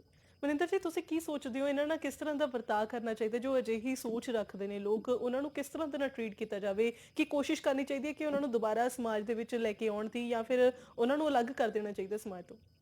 ਨਹੀਂ ਮੈਡਮ, ਅਲੱਗ ਕਰਨ ਤਾਂ ਕੋਈ, ਮੈਂ ਤੁਹਾਨੂੰ ਦੱਸਦਾ ਜੀ, ਇਹ ਦੋ ਤਰੀਕੇ ਨਾਲ ਸਿਸਟਮ ਜਿਹੜੇ ਹੱਲ ਹੋ ਸਕਦੇ ਆ। ਪਹਿਲੀ ਗੱਲ ਤਾਂ ਇਹ ਵੀ ਜਿਹੜੇ ਬੱਚੇ ਆ ਉਹਨਾਂ ਨੂੰ ਆਪਾਂ ਥੋੜੀ ਜਿਹੀ ਨੌਲੇਜ ਦਈਏ ਆਪਣੇ ਘਰਦਿਆਂ ਦੀ, ਉਹਦੇ ਮਦਰ ਜਾਂ ਫਾਦਰ ਕੋਈ ਏਦਾਂ ਜਿਹੜਾ ਬੱਚੇ ਦੇ ਨੇੜੇ ਹੈ, ਵੀ ਬੱਚੇ ਨੂੰ ਪਤਾ ਲੱਗ ਸਕੇ ਵੀ ਹਾਂ ਵੀ ਕਿਹੜਾ ਟੱਚ ਉਹਨਾਂ ਵਾਸਤੇ ਸਹੀ ਹੈ ਜਾਂ ਨਹੀਂ ਹੈਗਾ। ਦੂਸਰੀ ਗੱਲ, ਲਾਅ ਤਾਂ ਚਲੋ ਲਾਅ ਤਾਂ ਬਹੁਤ ਨਹੀਂ, ਲਾਅ ਤਾਂ ਮਰਡਰ ਦਾ ਵੀ ਹੈਗਾ। ਮਰਡਰ ਕਿਹੜਾ ਹੁਣੇ ਬੰਦ ਹੋ ਗਏ, ਲਾਅ ਜਿੰਨੇ ਮਰਜ਼ੀ ਬਣਾ ਲਓ, ਇਹ ਚੀਜ਼ਾਂ ਨਹੀਂ ਹਟਣੀਆਂ। ਇਹ ਤਾਂ ਮੈਡਮ ਬਸ ਹੁਣ ਤੁਸੀਂ, ਮੈਂ ਹੁਣ ਕੀ ਕਹਾਂ ਜੀ, ਬਿਲਕੁਲ ਬਿਲਕੁਲ ਮਨਿੰਦਰ ਜੀ, ਬਹੁਤ ਬਹੁਤ ਸ਼ੁਕਰੀਆ ਅਤੇ ਬਹੁਤ ਸੋਹਣੀਆਂ ਗੱਲਾਂ ਇਹਨਾਂ ਦੇ ਵੱਲੋਂ ਕਹੀਆਂ ਗਈਆਂ ਨੇ ਕਿ ਕਿਸ ਤਰ੍ਹਾਂ ਦੇ ਨਾਲ ਜਿਹੜੇ ਸਮਾਜ ਨੂੰ ਸੁਧਾਰਨ ਦੇ ਪ੍ਰਤੀ ਜਿਹੜਾ ਉਹ ਆਪਾਂ ਸੋਚ ਰੱਖ ਸਕਦੇ ਹਾਂ। ਤੇ ਅਗਲੇ ਕਾਲਰ ਦੇ ਨਾਲ ਵੀ ਗੱਲਬਾਤ ਕਰਾਂਗੇ। ਸਾਡੇ ਨਾਲ ਉਹ ਫੋਨ ਲਾਈਨ ਦੇ ਉੱਤੇ ਜੁੜੇ ਹੋਏ ਨੇ ਤੇ ਧੀਆਂ ਦੇ ਮਾਮਲੇ ਦੀ ਜੇ ਗੱਲ ਕਰੀਏ ਤਾਂ ਧੀਆਂ ਜਿਹੜੀਆਂ ਨੇ ਉਹ ਆਪਣੇ ਜੋ ਪਿਤਾ ਹੁੰਦੇ ਨੇ ਉਹਨਾਂ ਦੀ ਕਾਫੀ ਕਲੋਜ਼ ਮੰਨੀਆਂ ਜਾਂਦੀਆਂ ਨੇ, ਪਰ ਹਾਲਾਂਕਿ ਜੋ ਮਾਪੇ ਨੇ ਉਹ ਦੋਵੇਂ ਇੱਕੋ ਜਿਹਾ ਹੀ ਪਿਆਰ ਕਰਦੇ ਨੇ ਤੇ ਅੱਜ ਦੀ ਜੋ ਸੋਚ ਹੈ ਉਹ ਕੁਝ ਹੱਦ ਤੱਕ ਜਿਹੜੀ ਹੈ ਉਹ ਅੱਗੇ ਨਾਲੋਂ ਬਦਲ ਗਈ ਹੈ। ਜਿਸ ਤਰ੍ਹਾਂ ਦੇ ਨਾਲ ਪਹਿਲਾਂ ਵਾਲੇ ਸਮੇਂ ਦੇ ਵਿੱਚ ਹੁੰਦਾ ਸੀ ਕਿ ਧੀਆਂ ਨੂੰ ਜਿਹੜਾ ਕੁੱਖ ਦੇ ਵਿੱਚ ਮਾਰਨ ਦਾ ਸੀ, ਹਾਲਾਂਕਿ ਹੁਣ ਵੀ ਥੋੜਾ ਬਹੁਤ ਜਿਹੜਾ ਹੈ ਉਹ ਦੇਖਣ ਨੂੰ ਮਿਲ ਰਿਹਾ ਹੈ, ਪਰ ਫਿਰ ਵੀ ਜੋ ਸੁਧਾਰ ਹੈ ਥੋੜਾ ਜਿਹਾ ਆ ਰਿਹਾ ਹੈ। ਅਗਲੇ ਕਾਲਰ ਵੀ ਮੌਜੂਦ ਨੇ, ਗੱਲਬਾਤ ਕਰਦੇ ਹਾਂ। ਹੈਲੋ, ਸਤਿ ਸ਼੍ਰੀ ਅਕਾਲ ਜੀ, ਕਿੱਥੋਂ ਬੋਲ ਰਹੇ ਹੋ ਤੁਸੀਂ? ਪਠਾਨਕੋਟ ਮੈਡਮ, ਤਰਲੋਕ ਕੁਮਾਰ ਜੀ। ਹਾਂਜੀ ਤਰਲੋਕ ਜੀ, ਕੀ ਕਹਿਣਾ ਚਾਹੋਗੇ ਤੁਸੀਂ ਅੱਜ ਦੇ ਇਸ ਮੁੱਦੇ ਨੂੰ ਲੈ ਕੇ? ਮੈਂ ਸਰ ਮੈਡਮ ਇਹ ਗੱਲਾਂ ਦੇਖੋ ਨਾ, ਧੀਆਂ ਦੇ ਮਤਲਬ ਹਿਫਾਜ਼ਤ ਬਹੁਤ ਜ਼ਰੂਰੀ ਆ। ਇਹ ਤੋਂ ਬਗੈਰ ਨਾ ਦੇਸ਼ ਦਾ ਵਿਕਾਸ ਹੋ ਸਕਦਾ ਆ, ਕਿਉਂਕਿ ਇਹ ਬਹੁਤ ਜ਼ਰੂਰੀ ਹੈਗਾ ਮੁੱਦਾ। ਇਹਨਾਂ ਦੀ ਹਿਫਾਜ਼ਤ ਬਹੁਤ ਜ਼ਰੂਰੀ ਹੈਗੀ ਆ। ਤੇ ਸਾਡੇ ਸਮਾਜ ਦੀ ਜਿਹੜੀ ਸੋਚ ਨਾ ਉਹ ਹਲੇ ਬਹੁਤ ਬਦਲ ਚੁੱਕੀ ਆ। ਜਿਹੜਾ ਬੱਚਿਆਂ ਦਾ ਨਸ਼ਾ ਦਾ ਕਰਕੇ ਨਾ, ਇਹ ਕਰਕੇ ਇਹਨਾਂ ਦੇ ਰਵੱਈਏ ਨੂੰ ਨਾ ਮਾਂ ਪਿਓ ਨੂੰ ਚਾਹੀਦਾ ਕਿ ਬੱਚਿਆਂ ਦਾ ਰਵੱਈਆ ਬਦਲਣ ਤੇ ਬੱਚਿਆਂ ਦੀ ਧੀਆਂ ਭੈਣਾਂ ਦੀ ਜਿਹੜੀ ਹਿਫਾਜ਼ਤ ਬਹੁਤ ਜ਼ਰੂਰੀ ਹੈਗੀ ਹੈ, ਤਾਂ ਹੀ ਇਹਨਾਂ ਦਾ ਵਿਕਾਸ ਹੋ ਸਕੇਗਾ। ਬਿਲਕੁਲ, ਉਹ ਘਰੋਂ ਜਿਹੜੀ ਹੈ ਉਹ ਸੋਚ ਜਿਹੜੀ ਉਹਨਾਂ ਨੂੰ ਵਿਰਾਸਤ ਦੇ ਵਿੱਚ ਮਿਲਣੀ ਚਾਹੀਦੀ ਹੈ ਨਾ, ਜਿਸ ਤਰ੍ਹਾਂ ਦੇ ਨਾਲ ਆਪਾਂ ਗੱਲਬਾਤ ਕਰੀਏ। ਜੇ ਪੜ੍ਹਨ ਜਾਣਗੇ ਰਸਤੇ ਕੋਈ ਰੋਕੇਗਾ ਫਿਰ ਬੜੀ ਮੁਸ਼ਕਲ ਆਉਂਦੀ ਹੈ। ਕਰਕੇ ਨਾ ਬੱਚਿਆਂ ਦੀ ਹਿਫਾਜ਼ਤ ਬਹੁਤ ਜ਼ਰੂਰੀ ਤੋਂ ਬਗੈਰ ਨਹੀਂ। ਬਿਲਕੁਲ, ਉਹਦੇ ਲਈ ਇਹ ਵੀ ਹੋਣਾ ਚਾਹੀਦਾ ਕਿ ਪਰਿਵਾਰ ਦੇ ਵਿੱਚ ਜੋ ਲੜਕੇ ਨੇ ਉਹਨਾਂ ਨੂੰ ਵੀ ਜਿਹੜੀ ਉਹ ਵਧੀਆ ਸਿੱਖਿਆ ਦੇਣੀ ਚਾਹੀਦੀ ਹੈ, ਸੇਧ ਦੇਣੀ ਚਾਹੀਦੀ ਹੈ। ਉਹਨਾਂ ਨੂੰ ਸਮੇਂ-ਸਮੇਂ ਤੇ ਉਹਨਾਂ ਦੇ ਨਾਲ ਗੱਲਬਾਤ ਕਰਕੇ ਉਹਨਾਂ ਨੂੰ ਸਮਝਾਉਂਦੇ ਰਹਿਣਾ ਚਾਹੀਦਾ। ਤੇ ਉੱਥੇ ਹੀ ਦੂਜੇ ਪਾਸੇ ਕੁੜੀਆਂ ਨੂੰ ਇੰਨਾ ਕੈਪੇਬਲ ਬਣਾਉਣਾ ਚਾਹੀਦਾ ਹੈ ਕਿ ਉਹ ਖੁਦ ਆਪਣੇ ਲਈ ਲੜ ਸਕਣ ਜੇ ਉਹਨਾਂ ਦੇ ਨਾਲ ਕੋਈ ਗਲਤ ਹਰਕਤ ਕਰਨ ਦੀ ਕੋਸ਼ਿਸ਼ ਕਰਦਾ ਹੈ। ਜੀ ਤਰਲੋਕ ਜੀ, ਬਹੁਤ ਬਹੁਤ ਸ਼ੁਕਰੀਆ ਗੱਲਬਾਤ ਕਰਨ ਦੇ ਲਈ। ਸੋ ਤਰਲੋਕ ਜੀ ਸਨ ਪਠਾਨਕੋਟ ਤੋਂ ਸਾਡੇ ਕਾਲਰ ਤੇ ਉਹਨਾਂ ਦੇ ਵੱਲੋਂ ਜੋ ਆਪਣੇ ਵਿਚਾਰ ਨੇ ਉਹ ਸਾਂਝੇ ਕੀਤੇ ਗਏ ਨੇ ਧੀਆਂ ਦੇ ਦਿਨ ਨੂੰ ਲੈ ਕੇ। ਤੇ ਤੁਸੀਂ ਕਿਸ ਤਰ੍ਹਾਂ ਦੇ ਨਾਲ ਜੋ ਡਾਟਰਸ ਡੇ ਉਸ ਨੂੰ ਦੇਖਦੇ ਹੋ? ਤੁਹਾਨੂੰ ਕੀ ਲੱਗਦਾ ਹੈ ਕਿ ਕੀ ਖਾਸ ਕੀਤਾ ਜਾ ਸਕਦਾ ਹੈ ਧੀਆਂ ਦੇ ਲਈ? ਉਸ ਨੂੰ ਲੈ ਕੇ ਵੀ ਤੁਸੀਂ ਆਪਣੇ ਵਿਚਾਰ ਸਾਡੇ ਤੱਕ ਰੱਖ ਸਕਦੇ ਹੋ। ਤੇ ਅੱਜ ਦੇ ਇਸ ਪ੍ਰੋਗਰਾਮ ਦੇ ਵਿੱਚ ਅਸੀਂ ਇਸੇ ਬਾਰੇ ਗੱਲਬਾਤ ਕਰ ਰਹੇ ਹਾਂ। ਤੇ ਜੋ ਅੱਜ ਦੇ ਦੌਰ ਦੇ ਵਿੱਚ ਜੇ ਆਪਾਂ ਧੀਆਂ ਦੀ ਗੱਲ ਕਰੀਏ ਤਾਂ ਕੁੜੀਆਂ ਦੀ ਜੋ ਹਾਲਾਤ ਨੇ ਉਹ ਅੱਗੇ ਨਾਲੋਂ ਸੁਧਰੇ ਹੋਏ ਜ਼ਰੂਰ ਨੇ, ਪਰ ਕਿਤੇ ਨਾ ਕਿਤੇ ਹੁਣ ਕੁਝ ਹਾਲਾਤਾਂ ਦੇ ਵਿੱਚ ਫਰਕ ਇਹ ਵੀ ਹੈ। ਕੁਝ ਲੜਕੀਆਂ ਵੀ ਅਜਿਹੀਆਂ ਨੇ ਜਿਨ੍ਹਾਂ ਦੇ ਵੱਲੋਂ ਕਈ ਵਾਰੀ ਗਲਤ ਸੰਗਤ ਦੇ ਵਿੱਚ ਪੈ ਕੇ ਜਿਹੜੇ ਉਹ ਮਾੜੇ ਕੰਮ ਜਿਹੜੀ ਉਹ ਉਹਨਾਂ ਨੂੰ ਕੀਤਾ ਜਾ ਰਿਹਾ ਹੈ, ਪਰ ਜੋ ਸਮਾਜ ਹੈ ਉਸ ਦੀ ਜ਼ਿੰਮੇਵਾਰੀ ਬਣਦੀ ਹੈ ਕਿ ਉਹਨਾਂ ਨੂੰ ਇੱਕ ਸੇਧ ਦਿੱਤੀ ਜਾ ਸਕੇ ਤਾਂ ਜੋ ਅਜਿਹੇ ਕੰਮਾਂ ਦੇ ਵਿੱਚ ਨਾ ਪੈਣ। ਉਸ ਨੂੰ ਲੈ ਕੇ ਤੁਸੀਂ ਕੀ ਸੋਚਦੇ ਹੋ? ਉਸ ਬਾਰੇ ਵੀ ਤੁਸੀਂ ਆਪਣੇ ਵਿਚਾਰ ਸਾਡੇ ਨਾਲ ਸਾਂਝੇ ਕਰ ਸਕਦੇ ਹੋ। ਅਗਲੇ ਕਾਲਰ ਸਾਡੇ ਨਾਲ ਇਸ ਵਕਤ ਮੌਜੂਦ ਨੇ ਫੋਨ ਲਾਈਨ ਤੇ। ਹੈਲੋ, ਸਤਿ ਸ਼੍ਰੀ ਅਕਾਲ ਜੀ, ਕਿੱਥੋਂ ਬੋਲ ਰਹੇ ਹੋ ਤੁਸੀਂ? ਹੈਲੋ ਹਾਂਜੀ ਹੈਲੋ, ਹਾਂਜੀ ਸਤਪਾਲ ਸਿੰਘ ਬੋਲ ਰਿਹਾ ਜੀ, ਜਲਾਲਾਬਾਦ। ਹਾਂਜੀ ਸਤਪਾਲ ਜੀ, ਕੀ ਕਹਿਣਾ ਚਾਹੋਗੇ ਤੁਸੀਂ? ਹਾਂਜੀ, ਫਸਟ ਆਫ ਆਲ ਸਭ ਤੋਂ ਵੱਡੀ ਤਾਂ ਇਹ ਗੱਲ ਹੈ ਜੀ, ਅੱਗੇ ਵੀ ਮੇਰੇ ਇੱਕ ਦੋਸਤ ਨੇ ਕਿਹਾ ਵੀ ਤੁਸੀਂ ਬਹੁਤ ਹੀ ਵਧਾਈ ਦੇ ਪਾਤਰ ਹੋ ਅੱਜ ਜਿਹੜਾ ਇਹ ਵਿਸ਼ਾ ਚੁਣਿਆ ਗਿਆ ਧੀਆਂ ਦੇ ਖਾਤਰ ਜੀ। ਠੀਕ ਹੈ ਜੀ, ਔਰ ਇਹ ਅੱਜ ਇੱਕ ਬਹੁਤ ਹੀ ਸਾਡੇ ਲਈ ਗੌਰਵਮਈ ਵਿਸ਼ਾ ਵੀ ਹੈ ਕਿ ਸਾਡੀਆਂ ਧੀਆਂ ਜਿੱਥੇ ਅੱਜ ਤਰੱਕੀ ਕਰ ਰਹੀਆਂ ਜੀ, ਉਹ ਕੇਵਲ ਮਾਪਿਆਂ ਦੇ ਲਈ ਨਹੀਂ, ਉਹਨਾਂ ਨੇ ਬਹੁਤ ਵਧੀਆ ਗੱਲ ਕੀਤੀ ਹੈ, ਉਹ ਸਾਡੇ ਸਮਾਜ ਲਈ ਵੀ ਇੱਕ ਬਹੁਤ ਗੌਰਵਮਈ ਵਿਸ਼ਾ ਹਨ ਜੀ। ਠੀਕ ਹੈ ਜੀ, ਪਰ ਸਾਨੂੰ ਅੱਜ ਸਾਡਾ ਸਮਾਜ ਜਿਹੜਾ ਕਿਤੇ ਨਾ ਕਿਤੇ ਫਿਰ ਕਿਉਂ ਨਹੀਂ ਸਮਝ ਰਿਹਾ, ਕਿਉਂ ਅੱਜ ਧੀਆਂ ਨੂੰ ਕੁੱਖ ਦੇ ਵਿੱਚ ਮਾਰ ਰਿਹਾ? ਕਿ ਤੁਸੀਂ ਦੇਖ ਹੀ ਰਹੇ ਹੋਵੋਗੇ ਆਪਣਾ ਪ੍ਰਤਿਭਾ ਦੇਵੀ ਸਿੰਘ ਪਾਟਲ ਵਰਗੀਆਂ ਜਾਂ ਹੋਰ ਕਿੰਨੀਆਂ ਐਗਜ਼ਾਮਪਲ ਸਾਡੇ ਸਾਹਮਣੇ ਬਿਲਕੁਲ ਬਿਲਕੁਲ ਬਿਲਕੁਲ। ਤੇ ਕਿਉਂ ਫਿਰ ਧੀਆਂ ਨਾਲ ਇਸ ਤਰ੍ਹਾਂ ਦਾ ਵਤੀਰਾ ਕੀਤਾ ਜਾਂਦਾ? ਕੀ ਧੀਆਂ ਮੁੰਡਿਆਂ ਨੂੰ ਘੱਟ ਨੇ? ਜੋ ਮੁੰਡੇ ਕਰ ਸਕਦੇ ਉਹ ਧੀਆਂ ਨਹੀਂ ਕਰ ਸਕਦੀਆਂ? ਤਾਂ ਲੱਗਦਾ ਹੈ ਸਤਪਾਲ ਜੀ ਕਿ ਅੱਗੇ ਨਾਲੋਂ ਥੋੜਾ ਬਹੁਤ ਸੁਧਾਰ ਜ਼ਰੂਰ ਆਇਆ ਇਸ ਪ੍ਰਤੀ। ਬਿਲਕੁਲ, ਕਿਤੇ ਨਾ